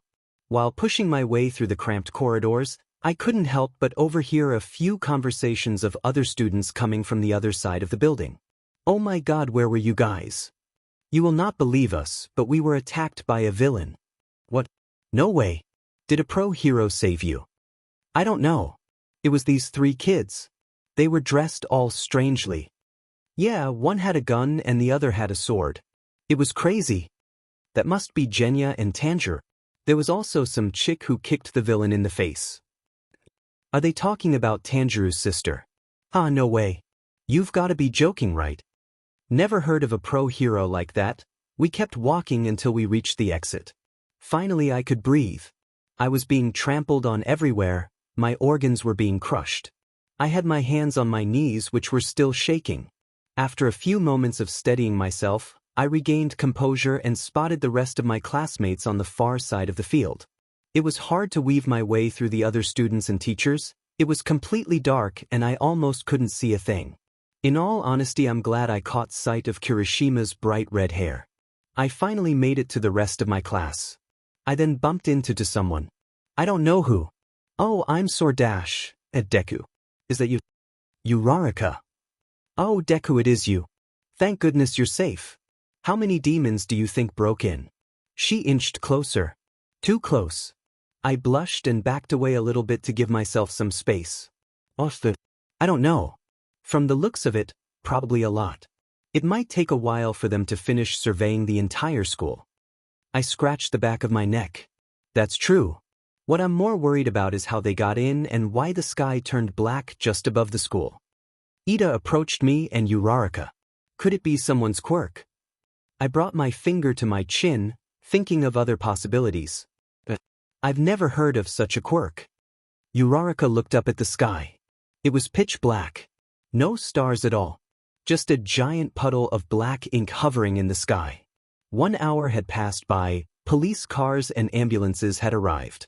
The ink puddle above us had slowly disappeared until it was as if it had never been there in the first place. Thankfully, there weren't any deaths, only a few minor injuries, nothing too serious. After homeroom teachers had done attendance once more just in case, we were sent home early. While walking out of the front gates, I saw that there wasn't any damages done to the security system. So how did they get in? Did they climb over? No, there aren't any scratch marks. I stared at the UA building behind me. From afar, I could see the broken window of our class. Ours wasn't the only room attacked. In fact, there had to have been at least 20 other smashed windows. In the corner of my eye, I saw the demon hunters talking to the police, the principal, and a few other teachers and pro-heroes. All of their faces were pale. Especially Tanjiro and Genius. I have no idea what could have happened, maybe something serious. Should I ask them about it? Or should I leave it? I figured it was best not to say anything for now. I don't want to bring up anything sensitive. I went on ahead at home. I opened the door to my apartment and my mom immediately rushed and cupped my cheeks. Her eyes welled with tears and her voice filled with worry. Well, Izuku, are you okay? I got a call from the school saying you were attacked. What happened? You didn't get hurt, did you? Let me see. She moves my face left and right, checking my arms and spinning me around. After finding that I didn't have any injuries, she engulfed me into a hug. I'm okay, Mom. None of us were seriously hurt. I assured her. That good. She stuttered through tears. Her head resting on my shoulder. Mom, I promise you I'm fine. How about I make dinner tonight? I patted her back. What? No, you must be tired. Why don't you go take a rest? I'm not tired at all. In fact, I was slightly sleepy, but I didn't want my mom to overwork herself. I can handle myself just fine, see. If anything, you need rest more than I do. Call me if you need anything. And she walked over to the living room and lay down on the Today was the day before the weekend, so there wasn't much to do. I doubt my mom would let me go out by myself for a few weeks because of all the recent attacks. The next day, Aizawa-sensei and Principal Nizu came to our apartment. They said that we would have to stay in dorms built by the school to ensure student safety. So this must be the special idea the principal had in mind. My mother, though hesitant at first, agreed for my own safety. I couldn't help but worry about her since I wouldn't be around to help. But she assured me she would be fine. Sunday we would move in and have Monday a day off for all students. Not only for us to recover but for the school to add in new windows and check the school in case there are any lingering demons. The police had been notified about the demon hunter situation and are happy to assist if they need any help. I'm not so sure about any other specific details, that's all I know. Sunday when I went to the new dorms. By the time I got there, it was nearing sunset. The dorms were huge. Bigger than my apartment building. It was in an H shape similar to the school except it was brown. It had a huge sign that read, 1A Alliance. We walked into the spacious area. It had its own kitchen, multiple dining tables, couches and chairs for relaxation. The whole place itself felt cozy. Alrighty. This is the new dorms you brats will be staying in. Go pick your rooms. And for obvious reasons, the dorms are purposely split, one side for the girls and the other for the boys. No go. I'm tired. 𝐻𝐿𝐴-sensei explained. 𝐻𝐿𝐴 immediately looked disappointed. We were all free to roam around for a while and check out the place. I spotted Kaminari and 𝐻𝐿𝐴 looking at a door that was open just a crack. There were rustling noises coming from inside. Kaminari pointed at the door. You guys hear that? 𝐻𝐿𝐴 huddled behind Kaminari, trembling with fear. What if there's a villain? Or a demon? He wailed. I'm sure there aren't any villains. Especially here, they literally just built the place. You guys are just paranoid. 𝐴 mocked the two. Footsteps could be heard on the other side of the door. It stopped. A calloused hand reaches out from the cracks and grasped the door. It's a monster! Kaminari and 𝐻𝐿𝐴 screamed. The door was pushed open to reveal a smiling Tanjiro in his demon hunter's uniform, except without his green checkered Haori. See, I told you. Oh hey there. Sorry, did I scare you guys? Tanjiro moved to the side so other people could come out. Right behind Tanjiro was a staircase that led downstairs. A yellow head was bobbing up and down, someone coming up the stairs. It was Zenitsu, along with Genya, Inosuke, and Kiriya. Oh, they built a basement for you guys. How cool. Yaoyorozu and Uraraka strolled in. There is a basement built for the demon hunters. It is also split for girls and boys. 𝐻𝐿𝐴-sensei explained. I have to thank you for your kindness. We greatly appreciate it. Kiriya bowed and the others followed. Ooh, is it alright if we check it out? The girls of my class all huddled in. But of course. However, please do be quiet, for the pillars need rest. As well as my father. He led us downstairs. The basement was just as big as the upstairs. The only difference is the entire floor was matted with several futons laying down. Japanese style. Everything looked so traditional. I could see Todoroki lightly tapping the floor with his heel. Is something wrong, Todoroki-kun? No, I like it here. It's cozy. On the other side of the room were the other pillars, the ones who didn't go to our school. There I also saw the injured ones who were taken to the hospital the day they arrived, the Flame Pillar and Mist Pillar. I think their names were Rengoku and Taketo. Wait, why is Taketo here? The two pillars were wrapped in bandages. Rengoku still peacefully asleep though Taketo was sitting upright. By the looks of it, she just woke up. Her head swaying side to side. Taketo-kun, glad to see you're awake. How are you feeling? Tanjiro sat down by her side. Kun, better. My wounds are healing abnormally quickly, as what Shinobu-san and the other nurses there said. I can move normally, but they suggested to get more rest. Taketo replied. Hold up. Why are you here? Aren't you supposed to be in the other room? Kaminari pointed at Taketo. Huh, what do you mean? Taketo asked. I mean, not that I don't mind. 𝐻𝐿𝐴's nose was bleeding. By then, everyone in the room was confused. We all turned to look at him. Zenitsu erupted in laughter from the back. You guys actually thought Genya whacked him at the top of his head. Oi, you should probably stop laughing. Taketo grew a tick mark as veins were showing from her neck onto her face. I'm sorry. It's just that. He could barely contain himself. Zenitsu clutched his stomach as he slowly collapsed on the floor. Why is he laughing? What's so funny? I furrowed my eyebrows together. It just doesn't make sense. It all clicked, like a light bulb in my brain just lit up. Isn't she supposed to be in the girls' room? Uraraka finally asked. The room went dead silent, save for Zenitsu laughing in the background. Genya beside him and all the other demon hunters deadpanned. But Taketo is a boy. Tanjiro stated with innocent eyes. Another dead silence. We all screamed. I think Kaminari and 𝐻𝐿𝐴 were the loudest. But your hair. You got a problem with my hair, you oversized purple turd. He sounded set off. His face had a dark expression while he stared at us with a disgusted look. A crow with strangely long eyelashes landed on his shoulders. The female crow huffed as she tilted her chin upwards. That crow is seriously looking down on us. Both of them are looking down on us. Now, no need to be so angry. Tanjiro tried to ease the tension. Sadly, the boy's efforts were useless. Taketo sighed. Suddenly, there was a loud crash coming from upstairs. All of the demon hunters who were asleep abruptly woke up. They each grabbed their blades and we all raced up the stairs and busted the basement doors open. When we reached the main entrance, everybody else was already present. There I saw the front doors wide open with two tall men. One with pink hair, white skin and blue stripes all over his face and body. The other with long red hair tied into a ponytail and had 6 eyes. They were demons. If I looked closely enough, I could see they didn't have normal pupils.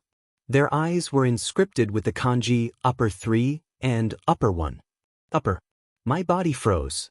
My BLD ran cold and my skin went pale. I felt my stomach drop as a shiver crept up my spine. Upper demon moons. The strongest demons, that killed even the strongest demon hunters. They're here. The wind pillar, 𝐀𝐮𝐭𝐡𝐨𝐫 shoved past me and immediately locked eyes with the 6 eyes demon. 𝐀𝐮𝐭𝐡𝐨𝐫 unsheathed his green blade and raised his weapon at the man. You 6-eyed F. Tanjiro POV. I felt my body stiffen as my arms grew tense. Cold sweat gathered on my forehead and the hairs on my neck stand up. My face went pale and my hands trembled.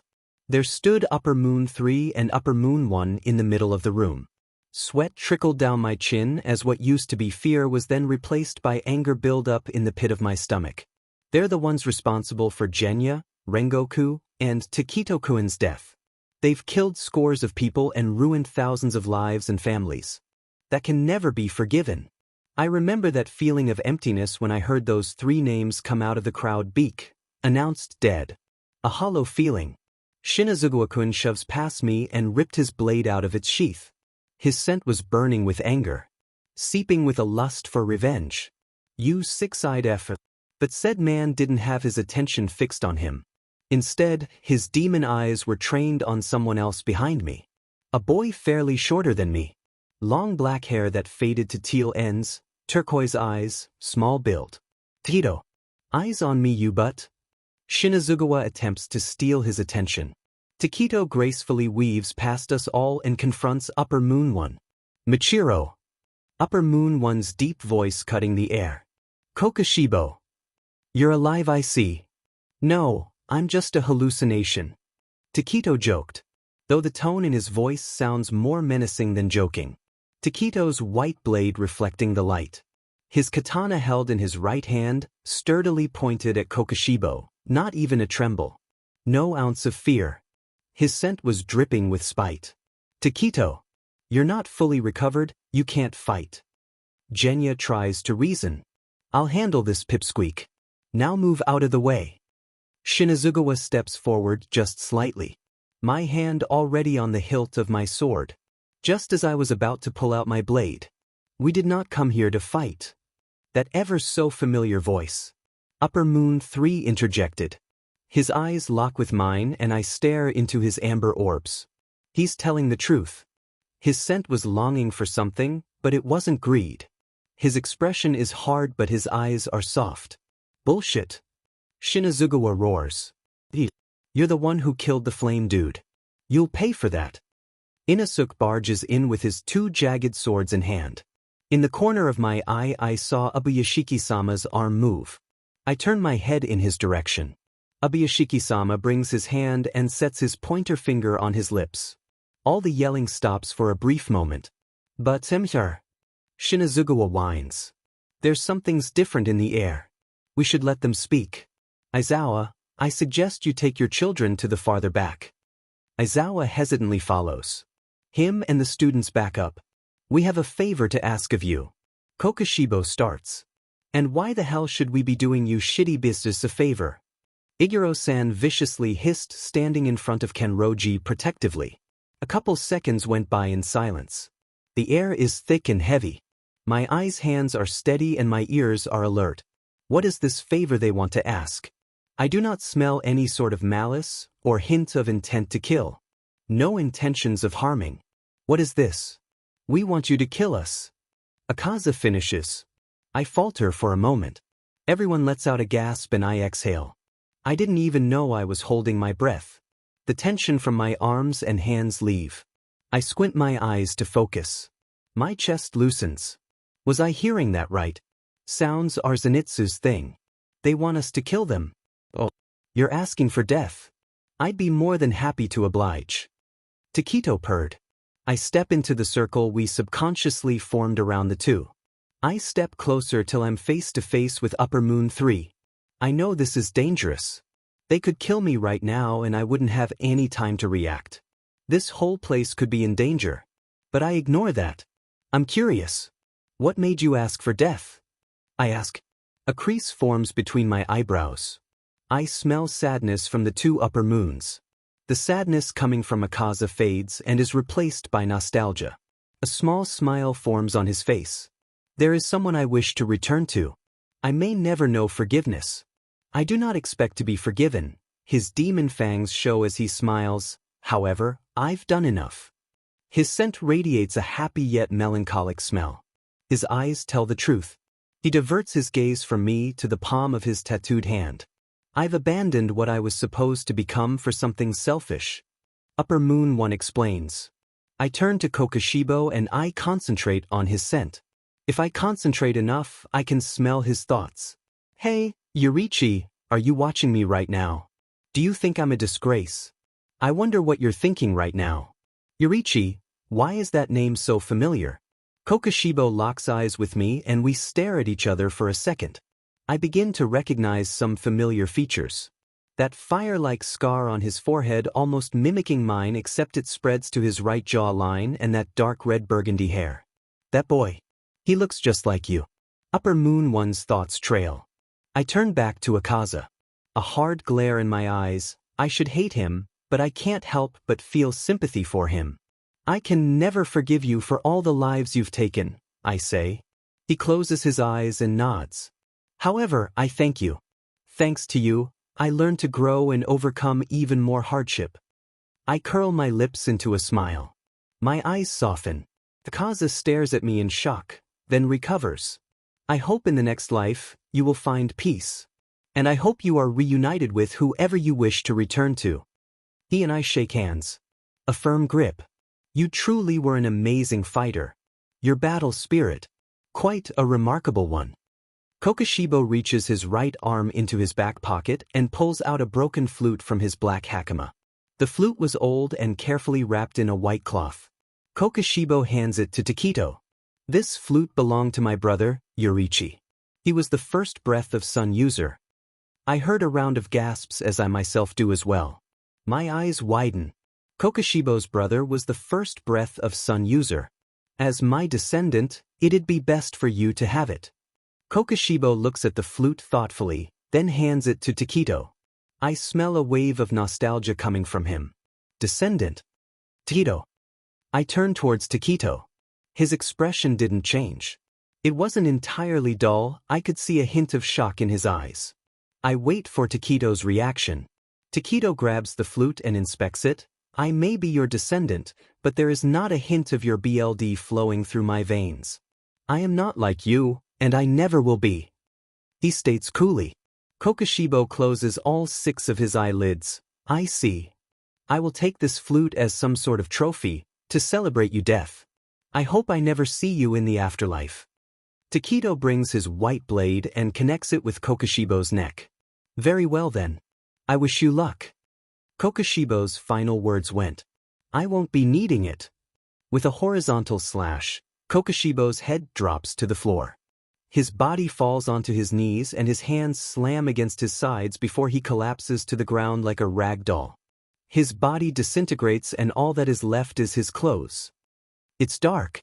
I stare at the 2 palms of my hands. They are no longer as pale as a sheet of paper. There's water at my feet. I bring my hands and feel my cheeks. I no longer have 6 eyes. My blade is missing from my side as well. I search my pockets. I can't find the flute.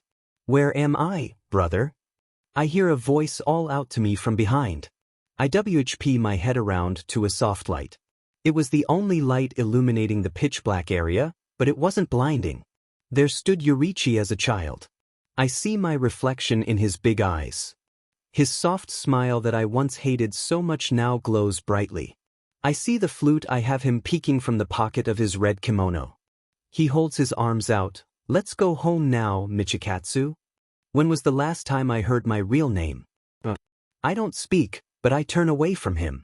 I hate you. I hate you. I hate you. I ball my hands into fists. My nails fix into the flesh of my palms. Just go away. I see Muzan Kibutsuji on the other side. Glares at me with a dark expression. His red eyes piercing my soul. I'm running now. I'm running fast. My cheeks wet with hot tears. I'm still running. And I run into his arms. I can't bring myself to hate you anymore, Yurichi. I let out a loud sob as I feel his own tears wetting my purple kimono. My small arms wrapped around his small shoulders. His tiny hands patting my back. It's okay now. He reassures me. But I only cry even louder. I cry and cry. We both cry. Until the darkness completely fades away. I turn back to 𝐻𝐭𝐡𝐨𝐫. My black blade already at the side of his neck. Farewell. I say. My blade glides through his neck with ease. This time his head hits the floor and doesn't regenerate. He has accepted death. I'm greeted with a familiar face. An appealing and gentle face. A girl with black hair tied into a bun, fastened with a yellow comb with 3 snowflake hairpins. Her pale, pink and flowery eyes smile warmly. Welcome home, Hakuji. Her honey-sweet voice threads through my ears. My vision is blurry with tears. I stumble towards her. I trip. She bends down and caresses my cheek with her soft hand. She moves my face and our eyes lock. Tears are steaming through both of our eyes now. My tears flow down my cheek to the small crack between my cheek and her hand. I smile. I'm home, Koyuki. My voice sounds strangled. We embrace each other in a passionate hug. My hair turns from pink back to its original color.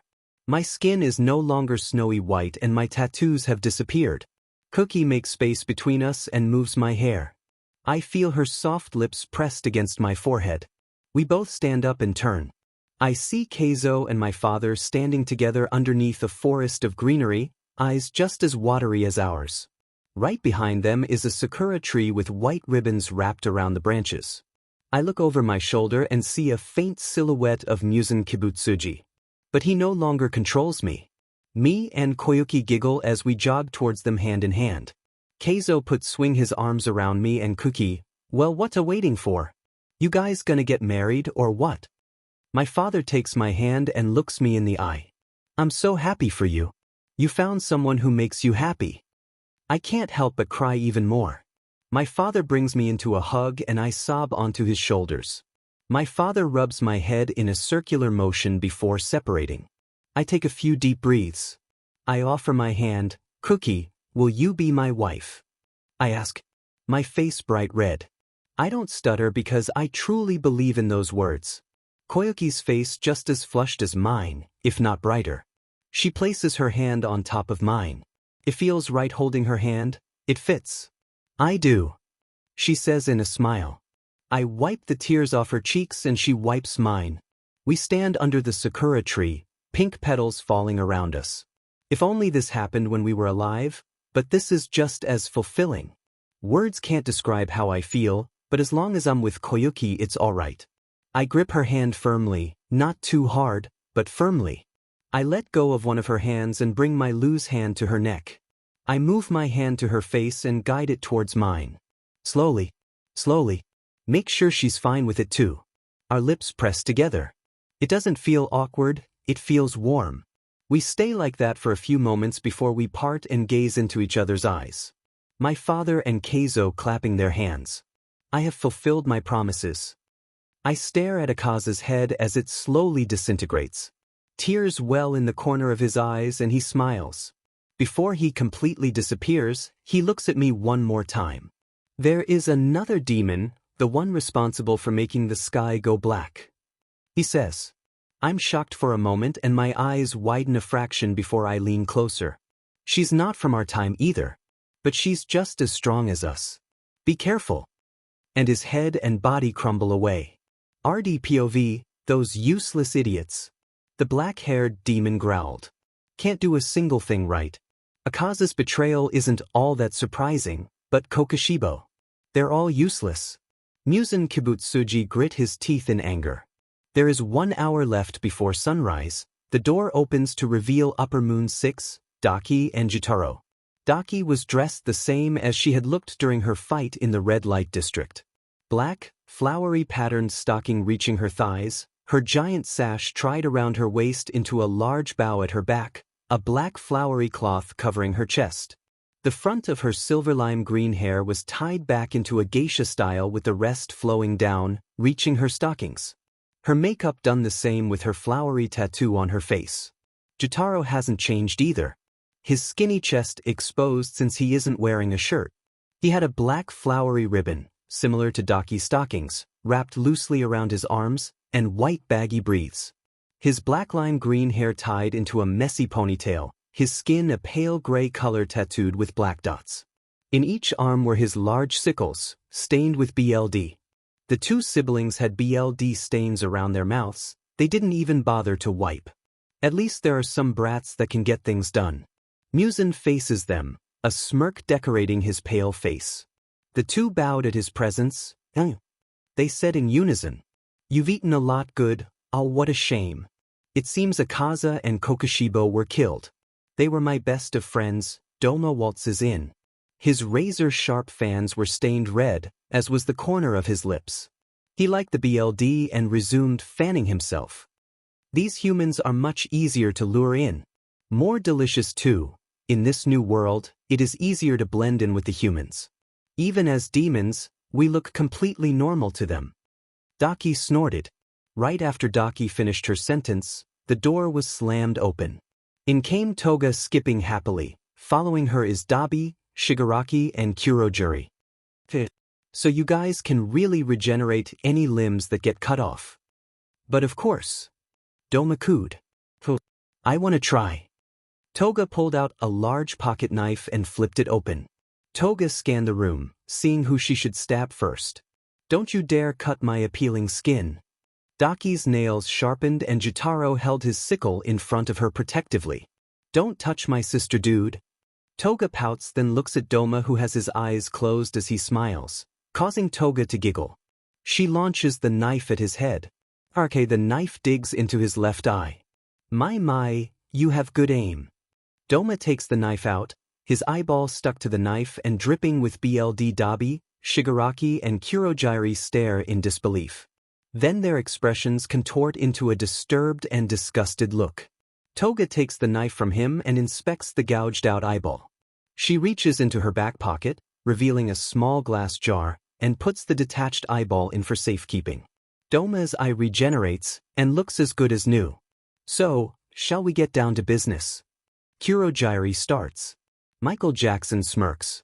He turns his head to the right. In the dark was a female demon. The small light bulb hanging from the ceiling barely gave enough light to see.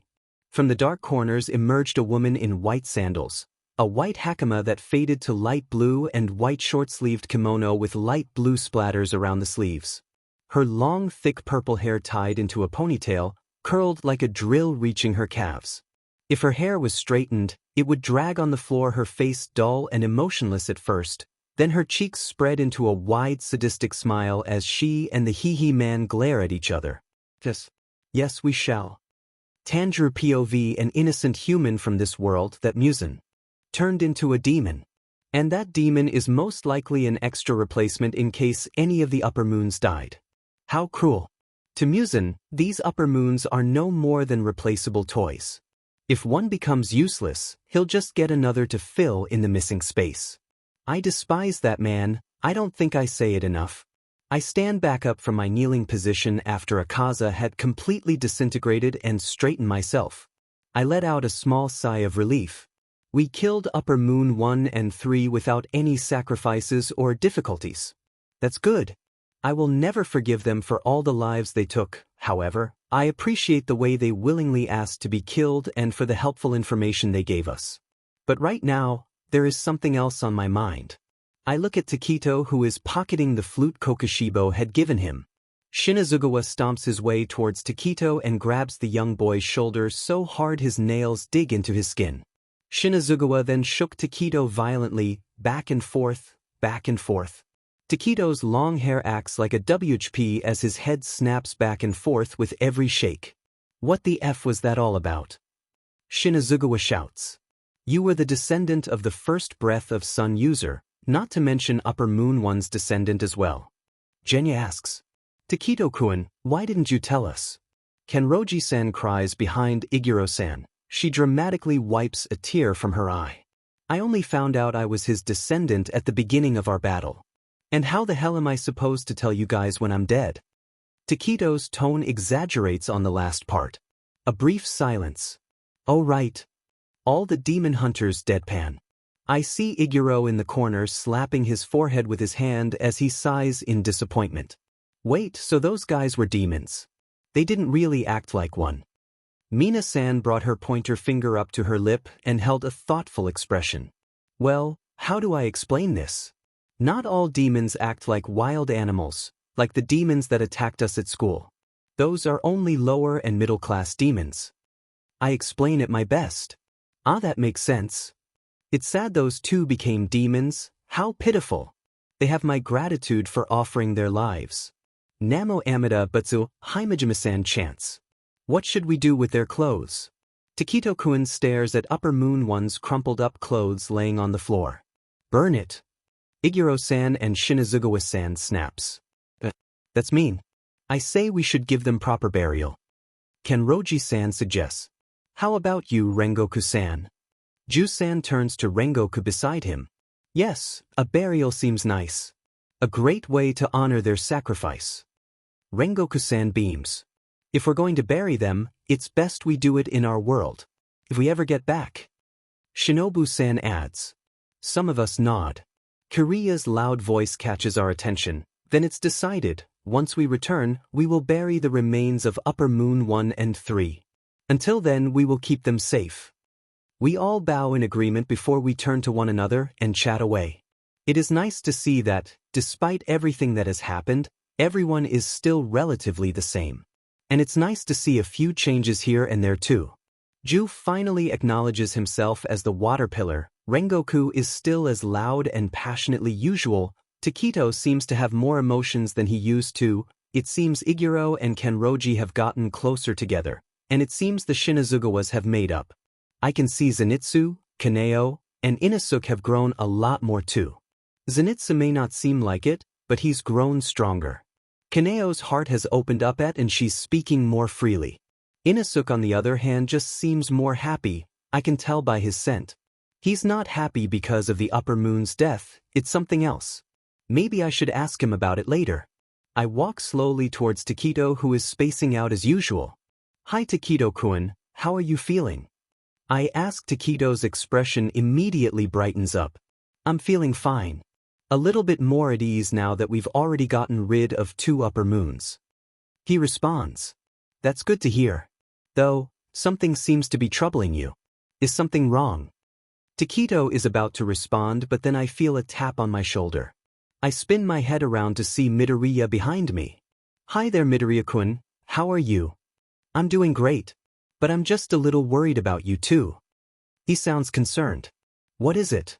Takedo-san asks, tilting his head to the side and his long hair sways. I mean, isn't it hard to you know? The broccoli-haired boy stutters. I can see he has trouble with the question, though I know what it is. My lips curve to a small smile. You're talking about us killing Upper Moons 1 and 3, right? It's nice of you to worry, but I assure you we're fine.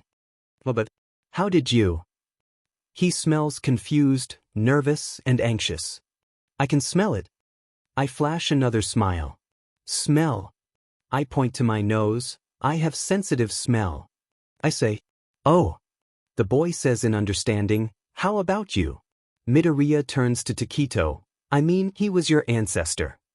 He may say we are BLD related, but I will never accept him as my ancestor.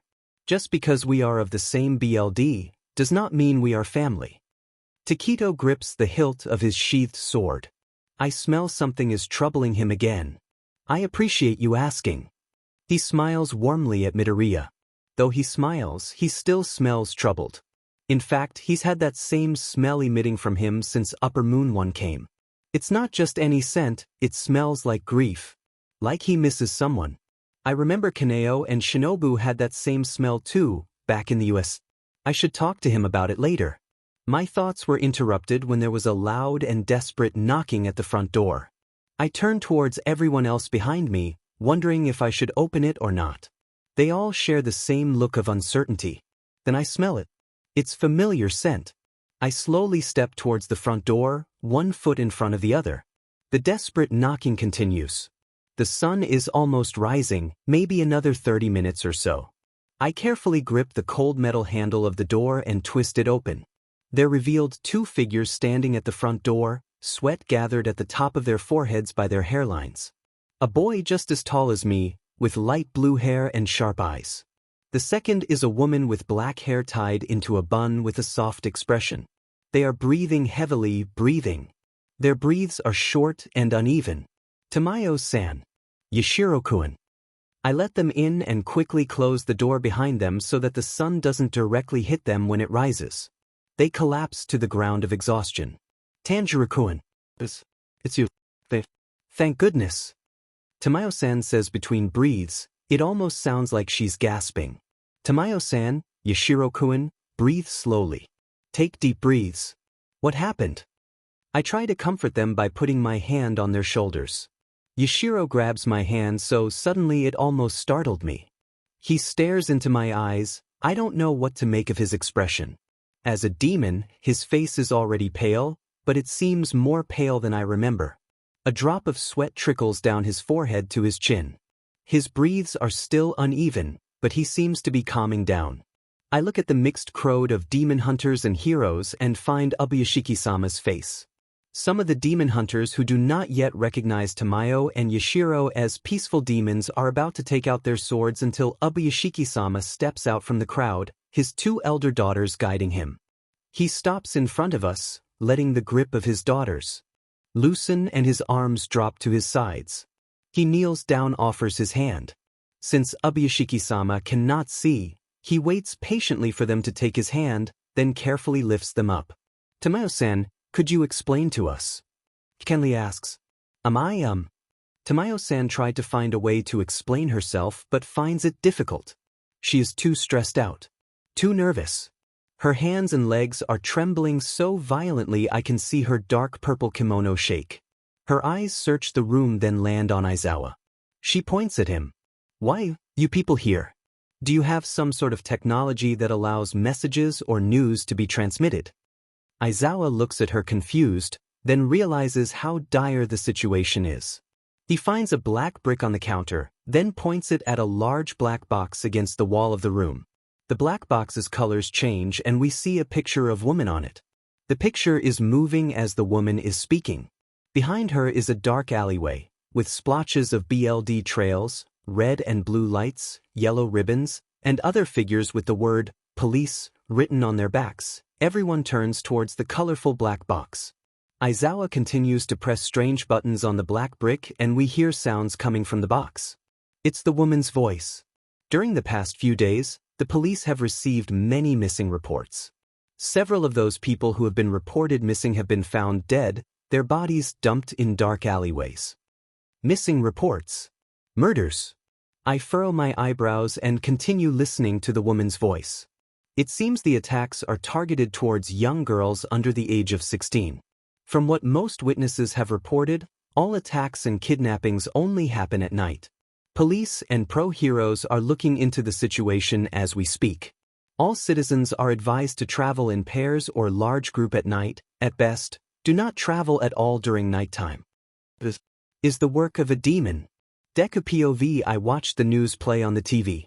There was BLD in the alleyway, police and pro-heroes circulating the area, blue and red flashing lights and faint sirens in the background. The news switched to another topic, then Aizawa-sensei turned it off. We all shared looks of confusion and fear. I already understand how serious the situation is, but it's all going by so fast. But what does this have to do with the 2 people that just came in? The lady and the man who just came in, Tamayo and Yashiro I believe, were sitting in the couch with the demon hunters behind them. Tamayo-san, Yashiro-kun, now that you've both calmed down a bit, do you think you could tell us more? Tanjiro asks. Dawn is coming pretty soon, I think we should move this to the basement. Genya says as he stares outside the window. He was right. I check my watch, 4:29 a.m. We nod and silently head down into the girls' side of the basement. There we sit in a circle with Ōbuyashiki-sama in the front, his wife, daughters and son beside him. Tamayo and Yashiro sit at the opposite end, facing Ōbuyashiki with the butterfly girls next to them on each side. I sat a quarter way to the right of Ōbuyashiki's side of the circle with Tanjiro to my left and Uraraka to my right. Now that we are in a place with no sunshine, I believe it is time we start, yes. Ōbuyashiki says. Tamayo nods and clears her throat. When me and Yashiro first landed here, it was in a secluded alleyway. Luckily the buildings were tall enough to block the sunshine. No one seemed to notice us, so we decided to stay in the alley until dark. Once it was nighttime, we figured someone familiar, like you people, would be nearby. We avoided any light to stay hidden and tried to navigate our way through the city. She explained. While walking we saw a group of girls roaming the area, so we hid in another gap between two buildings. While the group of girls were walking, two figures emerged from another alley. One was a female with long silver hair that faded to lime green. She wore quite revealing clothes and a flower tattoo on her face. Another was a man with silver hair carrying two large fans. They slaughtered the girls and dragged them into the alley. Yashiro explains the rest. Forgive me for my interruption, but you said a man with two large fans and silver hair, yes. Kocho-san leans in. Yes. Did he have a large red dot at the top of his head, on his hair? Was he wearing a tight red shirt with a black pattern on it? Were his eyes a rainbow-like color? Kocho-san leaned in more as she asked more questions about this man's appearance. Yes, he did actually. Shinobu-san, isn't he the one who? Kiryu-kun cut himself off before he could say anything else. He had a sad expression. Come to think of it, wasn't Kocho one of the people who had originally died? Then does that mean the man they are referring to is the one who killed her? I look at Kocho expectantly, but instead it was Kaneo beside her who replied. That man is Upper Moon 2, Doma. She says in a deeper, lower voice as she spat his name. Her eyebrows scrunched. Upper Moon 2. Oh but. He killed Mom and Shinobu. Me and Kaneo beat him before, so we'll just kill that Dumo BSRD again. Edit note at the end of the chapter Inosuke shouts as he bolts up and stars swinging his sword as if he was swinging at an imaginary Upper Moon 2. After multiple swings, he laughs chaotically before Kaneo and Zenitsu pull him back down. That woman you said had white hair and a flower tattoo, that would probably be Upper Moon 6, Daki. And if she's here that must mean so is her brother. Says a man with a black decorated eye patch. Is he the former sound pillar? Yuzui Tenjin, I think. I believe it's best we discuss our previous battles with the Upper Moons. That way we have a better understanding of their BLD demon art, should one of us ever run into them.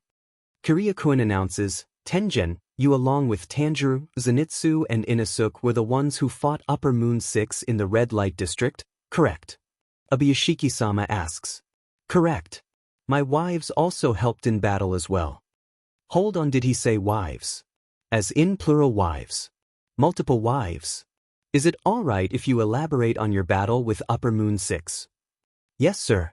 At the beginning, my wives Makio, Suma and Hinetsuru spy on several locations with suspicious activities. When they no longer responded, the three boys went undercover to look for them. Tenjin explains his part. Yeah. You made us dress like 𝐀𝐮𝐬𝐿, with all that weird max-up thingy on our faces. Inosuke raised his sword at the Yuzui. Zenitsu picks up. In the location I was in, I came across this one Oiran who acting awfully suspicious. She was abusing all of the girls there and never went into the sun. I tried defending one of the Oirans there, but she knocked me out. Next thing I know, I'm in this giant cave in a sash. The sash coming out of the ceiling also contained multiple girls in it. When Minitsu disappeared, we tried looking for him, but it didn't work, so I tried my way. I found a hole in the ground and went into it. Then I found Zenjitsu and all the other ladies and got him out. Inosuke swung his sword in the air as he spoke. While fighting Upper Moon 6, I tried cutting off her head, but every time I slashed through it, her head would be brought back to her body by a flowery sash. Once we did manage to actually cut off her head, she still didn't die. 𝐻𝐮𝐭𝐡𝐨𝐫 says. The atmosphere around the demon hunters shifted. I got an uncomfortable feeling. I look at 𝐻𝐮𝐭𝐡𝐨𝐫 next to me. He stares down at his shaking hands. 𝐻𝐮𝐭𝐡𝐨𝐫 continues, Daki. Through a tantrum, then her body started shifting, like she was mutating. Another body emerged from hers and it turned out to be her older brother, 𝐀𝐮𝐭𝐡𝐨. The only way to kill them was to cut both of their heads off. 𝐻𝐻𝐭𝐡𝐨𝐫 finishes. 𝐒𝐵𝐵𝐵𝐵 hums, I see, so the demons blended in with the humans, and some demons can even overcome the weakness of decapitation.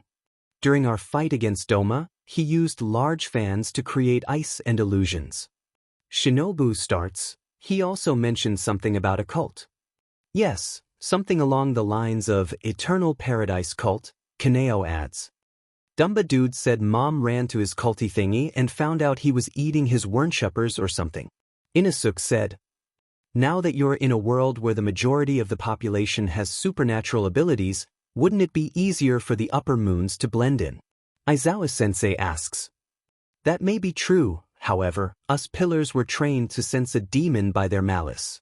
If a demon has any sort of intention to harm us or someone else, we would be able to sense it. Rengoku-san chimes in. That seems to be helpful. Aizawa-sensei scratches his neck. I almost didn't even notice him in the corner all bundled up in his yellow sleeping bag. Indeed it is. Helpful. Very helpful. Upper Moon 6 partially overcoming its weakness of decapitation reminds me of something.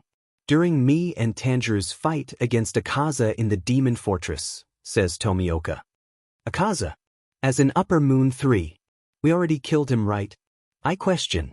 Tomioka nods continues. 𝐻𝐻𝐿 managed to cut his head off, but that didn't work.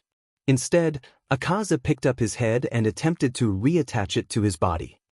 Everyone lets out a round of gasps and then stares at Tomioka and 𝐻𝐻𝐿 in shock. When I threw my sword at his head to keep him from reattaching it, only his head disintegrated but then regenerated. I stare at Tomioka wide-eyed. 𝐒𝐻𝐻𝐿 managed to regenerate his head. But I thought that wasn't possible. In all honesty, there's no way me and 𝐻𝐿 could go any longer in battle. He'd already injured us pretty harsh. 𝐻𝐻𝐿 says sadly. But then, you still managed to defeat him, right? I interrupt. You guys beat him before. How did you do it? Uraraka pounds her fist into the air in a cheering manner. Plus, you guys just killed him earlier. That makes things easier, doesn't it? Yaoyorozu points her index finger up at the ceiling. Yeah, we did. But it was because it was 𝐒𝐻𝐻𝐿's decision. 𝐻𝐻𝐿 smiles softly. Hold on, what the hell do you mean by his decision? Shinazugawa slams his palm on the ground. I don't really know.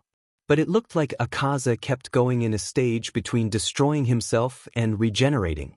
He attacked himself instead of us and destroyed his own body. He was about to regenerate but stopped. 𝐻𝐻𝐿 explains.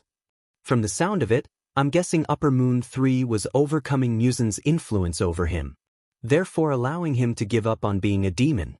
From what I can remember of my fight, there was a similar experience with Kokushibo. Taketo says with a blank expression and monotone voice. What do you guys mean by overcoming 𝐀𝐮𝐻𝐿's influence? I ask. That man turns humans into demons, then forces them to bow down to him by using fear.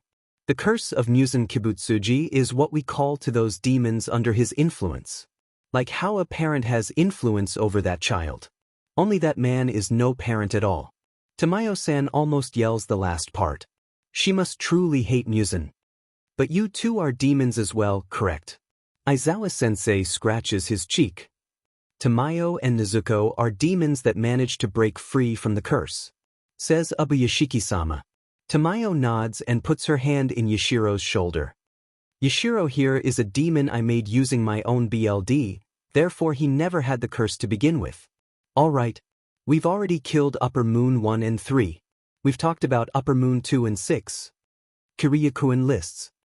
All that's left is Upper Moon 4 and 5. I finish. We fought Upper Moon 4 and 5 in the Swordsmith Village. Says Genya. There was me, Tanjiro, Nezuko, 𝐀𝐮𝐭𝐡𝐨𝐫, and Taketo-kun. Upper 4 was certainly a hassle. 𝐀𝐮𝐭𝐡𝐨𝐫 whines. It was so unfair, he could split up into multiple demons. So Upper 4 could divide himself. I say slowly, looking at Tanjiro. He hums and nods. He divided himself into 4 bodies, each with a kanji written on their tongue. Anger, relaxed, sorrow, hate, and delight. Then they all merged together and formed another called resentment. BSTRD was insanely annoying. Who the hell is he to say that we're the evil ones, huh? Not to mention how tiny the F was. And no matter how many times we killed the clones, they just kept coming back unless we killed the original. 𝐻𝐭𝐡𝐨𝐫 says in annoyance. Upper moons are capable of overcoming the weakness of decapitation if their will is strong enough. Some upper moons can't be killed just by decapitation either, like 6 and 4. My thoughts were interrupted when Tanjiro started speaking. Oh right, Taketo-kun, you fought Upper Moon 5 all by yourself, right? He says, turning to the younger beside him. You fought an Upper Moon all by yourself. Uraraka beside me exclaims. That's so cool. Was it hard? I ask. Not really. But I did need some help from the little runt. He says yet again monotone. Runt? Are you talking about Kotetsu-kun? Tanjiro asks. Yeah. All I can say about Upper 5 is that his face is fed. Like really fed. So I called him F-face. He's an arrogant piece of SHT. More arrogant than Uzui, and that says a lot. You brat. Uzui yells, but Taketo ignores him. And he has a weird obsession with pots and poison fish. We all turn to Taketo with a disturbed look on our faces. Safe for Shinazugawa, who for some reason looks proud. I blink multiple times. I've never heard a kid swear so much.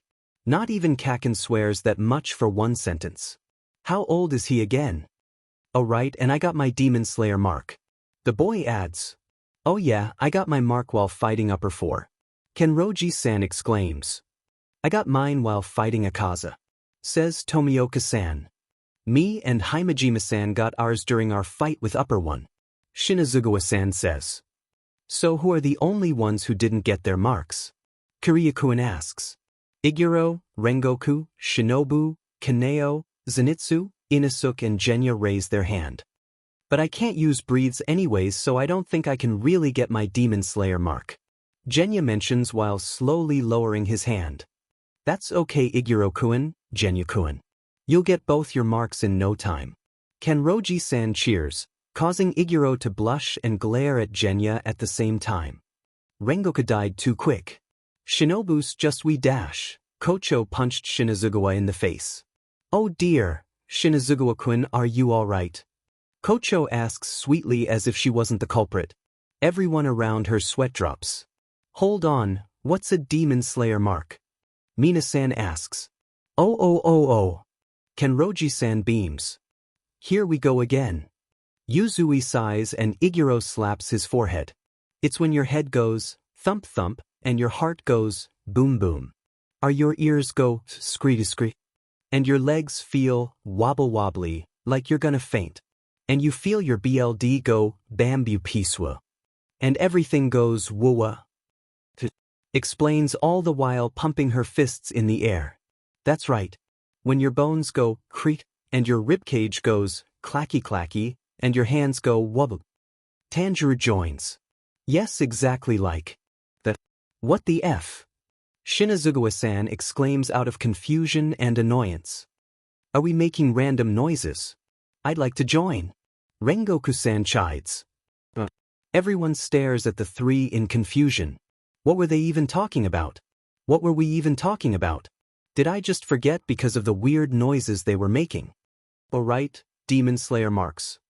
A Demon Slayer mark is a mark that manifests on our bodies that allows us to maximize our speed, agility, and strength by increasing our BLD pressure and inhaling as much oxygen as possible. Taketo-kun states coolly, unbothered by everyone else. Now that makes more sense. I hear Yaoyorozu clapping her hands together to get everyone's attention. Quick summary, Upper 6 can only be properly killed if you cut off both of their heads around the same time. Upper 5 uses pots and poisoned fish. upper 4 can divide, upper 2 can use ice, and all of them can also blend in with regular humans. 𝐻𝐼𝐻𝐼𝐻𝐿 summarizes. How are we supposed to tell who's an upper moon and who isn't? 𝐻𝐼𝐻𝐼𝐻 asks. Upper moons have kanji inscripted on both of their eyes which states what position they hold. Says Rengoku. Precisely. I'd like everyone to keep these details in mind, should you ever run into them. Kiryu advises. 𝐻𝐼𝐻 checks his watch, then turns to the rest of us. Alright kids, is already you guys still have one more day before going back to school, so go get some shut-eye. Now that you mention it, we haven't slept since upper moon 1 and 3 came. I'm exhausted. I really need some sleep. Yes sir. We say synchronized and sleepily walk up the stairs along with the male demon slayers and head to our respective rooms. Deku POV, you guys were certainly amazing. You too Midoriya-kun. Says Tanjiro, walking side by side with Tanjiro, Uraraka and Ida in our way to school. The sun was rising, painting the sky an orange and yellow blended color. The air felt cool, a little less than warm. I was getting goosebumps as we walked. I could tell Ida and Uraraka were slightly cold as well, but Tanjiro looks unbothered. I have to admit, after seeing the demon hunters in their old uniforms, it's kinda weird seeing them in ours. Each of them actually got permission from the principal to bring their swords to school. So Tanjiro, although wearing the UA uniform, still has his sword tucked into the side of his belt. Same with the other demon hunters walking behind and in front of me. It's been 3 weeks since the demon hunters first arrived here. They've already killed upper moon 1 and 3. The sports festival just happened last week and everything would go back to normal. Somewhat. Everyone's quirk looks amazing. Tanjiro praises. Thank you. Thanks. Though, I'm a little disappointed I didn't get very far. Bakuga beat me pretty bad. Uraraka sighs. I still feel a little embarrassed from my fight with Hatsum-san.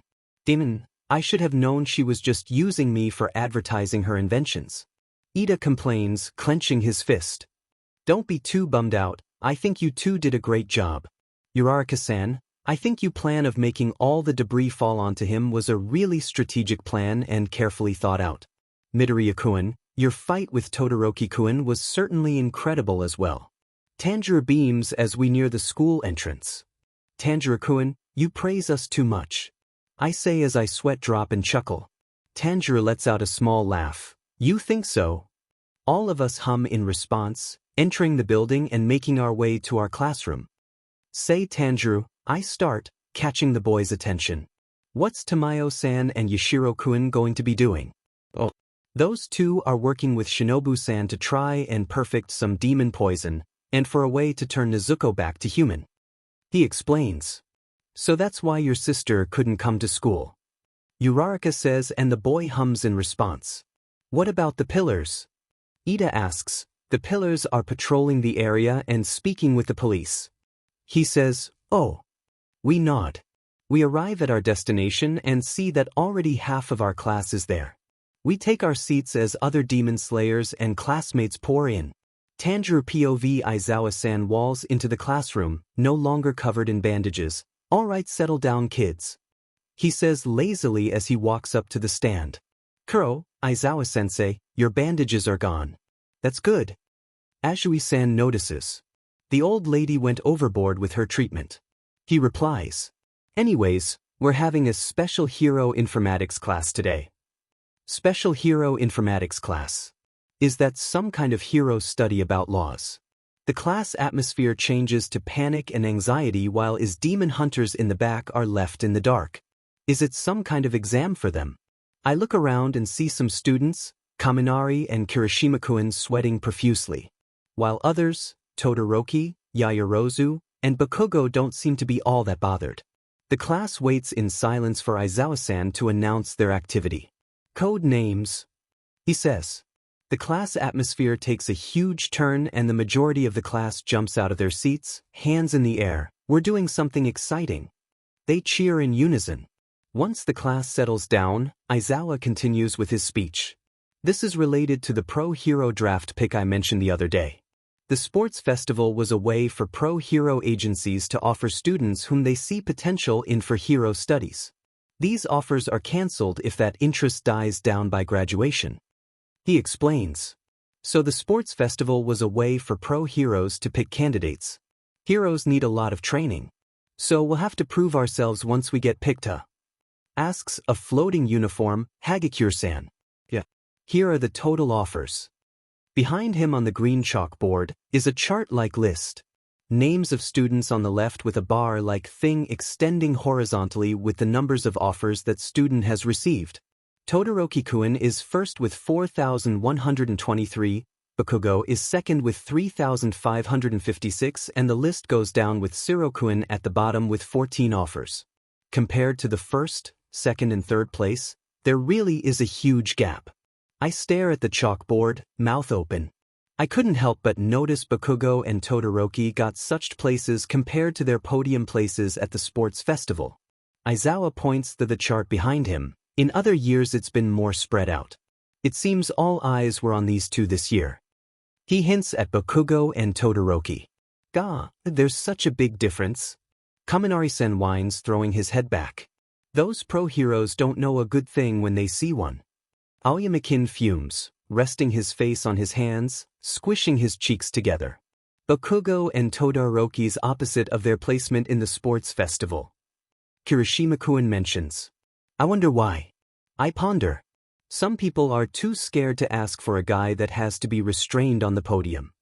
Shiro-kun whispers to Kirishima.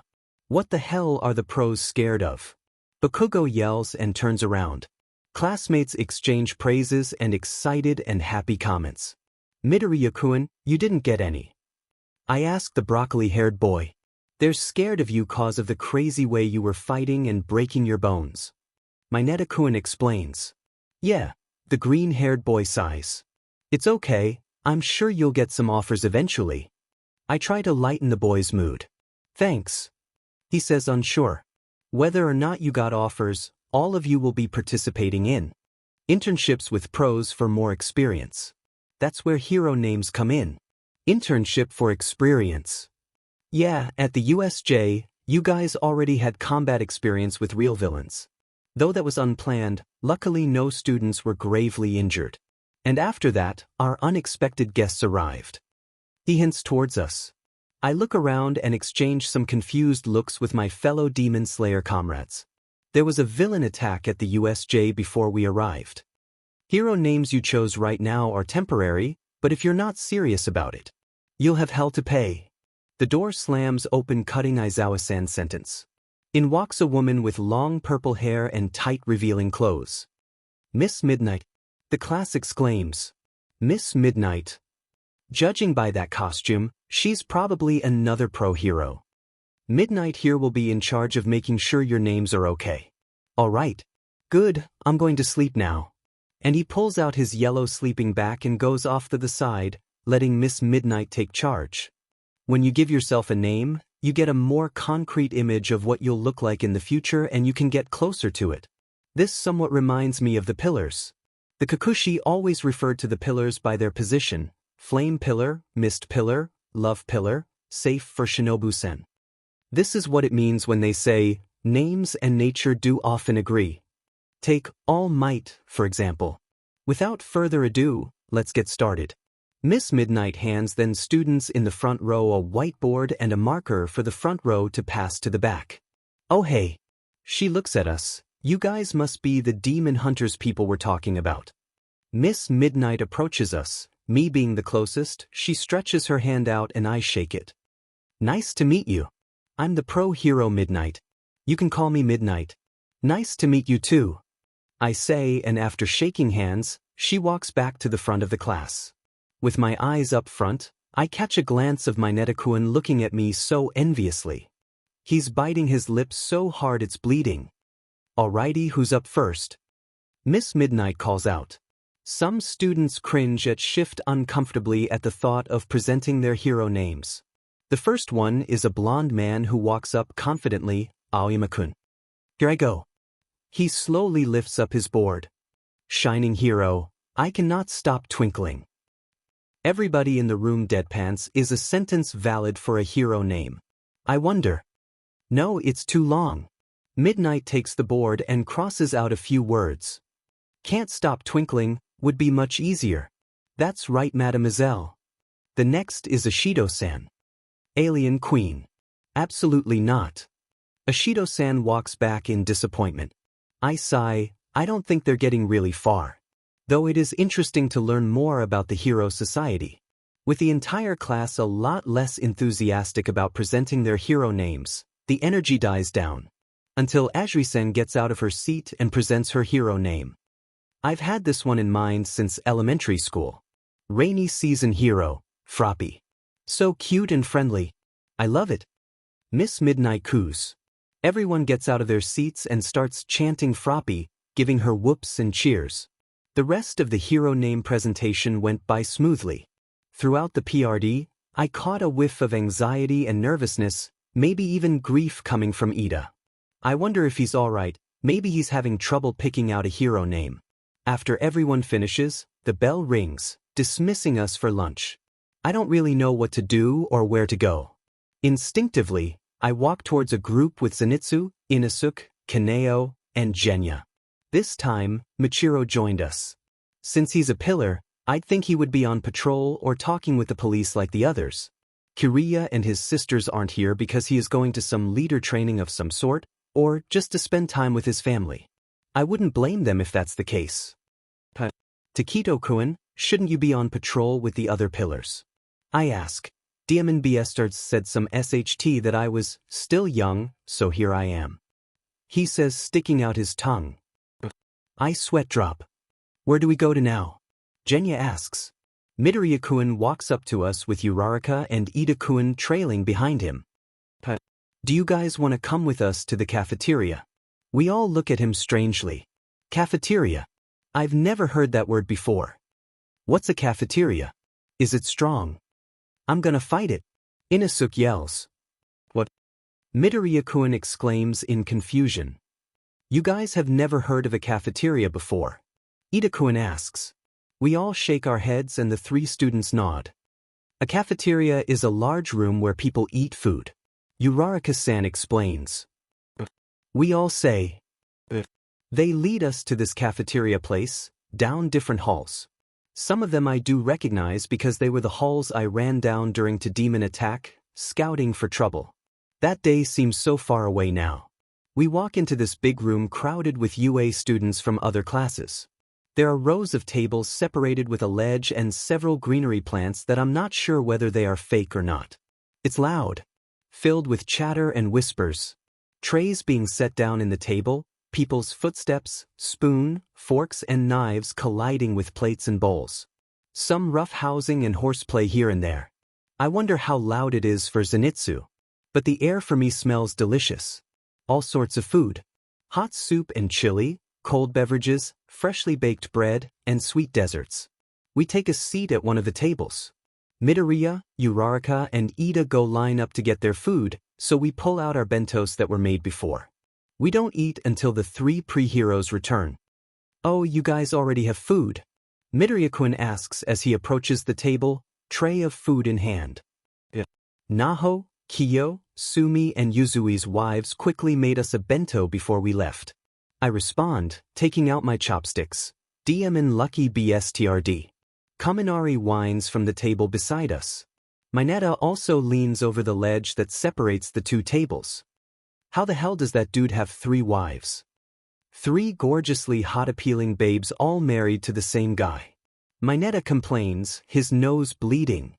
Now that I think of it, wouldn't it be complicated for 3 women having to share the same guy? The blonde asks. That's right. Uraraka gasps, wouldn't that mean competition? Her eyebrows furrow. Competition? I ask, turning my head to look at them. Kaneo, who is seated beside Uraraka, also turns to her in confusion. It means if he has a preference of the 3 or if the women ever get jealous of one another. Zenitsu explains. Me and Kaneo nod at the same time. Yuzui-san doesn't seem to have a preference. And Makio, Suma and Hinatru-san all love each other just as much. New edited note at the end of the chapter 1 say before stuffing my mouth with some rice. The others hum in response. After we finish eating and exit the cafeteria, we head back to class, which is about to start soon in about 3 minutes. 𝐻𝐮𝐭𝐡𝐨𝐫's been pretty quiet lately and that's pretty unusual. 𝐀𝐮𝐭𝐡𝐨𝐫 says, pointing to him behind. 𝐻𝐮𝐭𝐡𝐨𝐫 has his boar mask on, but everyone seems to think that that's how he normally looks like. He silently walks beside us, carefully observing his surroundings. His shirt is unbuttoned. Aizawa-sensei told him to button up his shirt, but he doesn't listen. 𝐻𝐻𝐭𝐡𝐨𝐫 is normally loud, but when it comes to being surrounded by a bunch of strangers in an unknown area, he gets a little spooked. I explain. For a guy to ask anyone he sees to fight him, he gets spooked by a crowd of people. Zenitsu asks with a mocking tone. Says the crybaby who's scared of everything. 𝐻𝐻𝐭𝐡𝐨𝐫 snaps back. Am not. The blonde argues. You two are giving me a headache. Michiro complains. We pour into class right before the bell. After school, when we walk back home, Ida goes on ahead of us. Not waiting for even a second. When we get back to the dormitories, Ida is already in his room. The TV, as it's called, is turned in with the news playing. Pro hero, Ingenium Ida Tensei, has been gravely injured and hospitalized after an attack by a villain. Ida. That must be his older brother. The scene shows a man in a bed with a sheet covering him and weird tubes and strings connected to his face and body. The bed is surrounded with people in green and white. The scene then shifts to a picture of an insanely looking man. He has a beige mask and bandages with a red bandana. He is armed 2 swords and multiple knives while viciously looking at us through the screen with a sinister smile.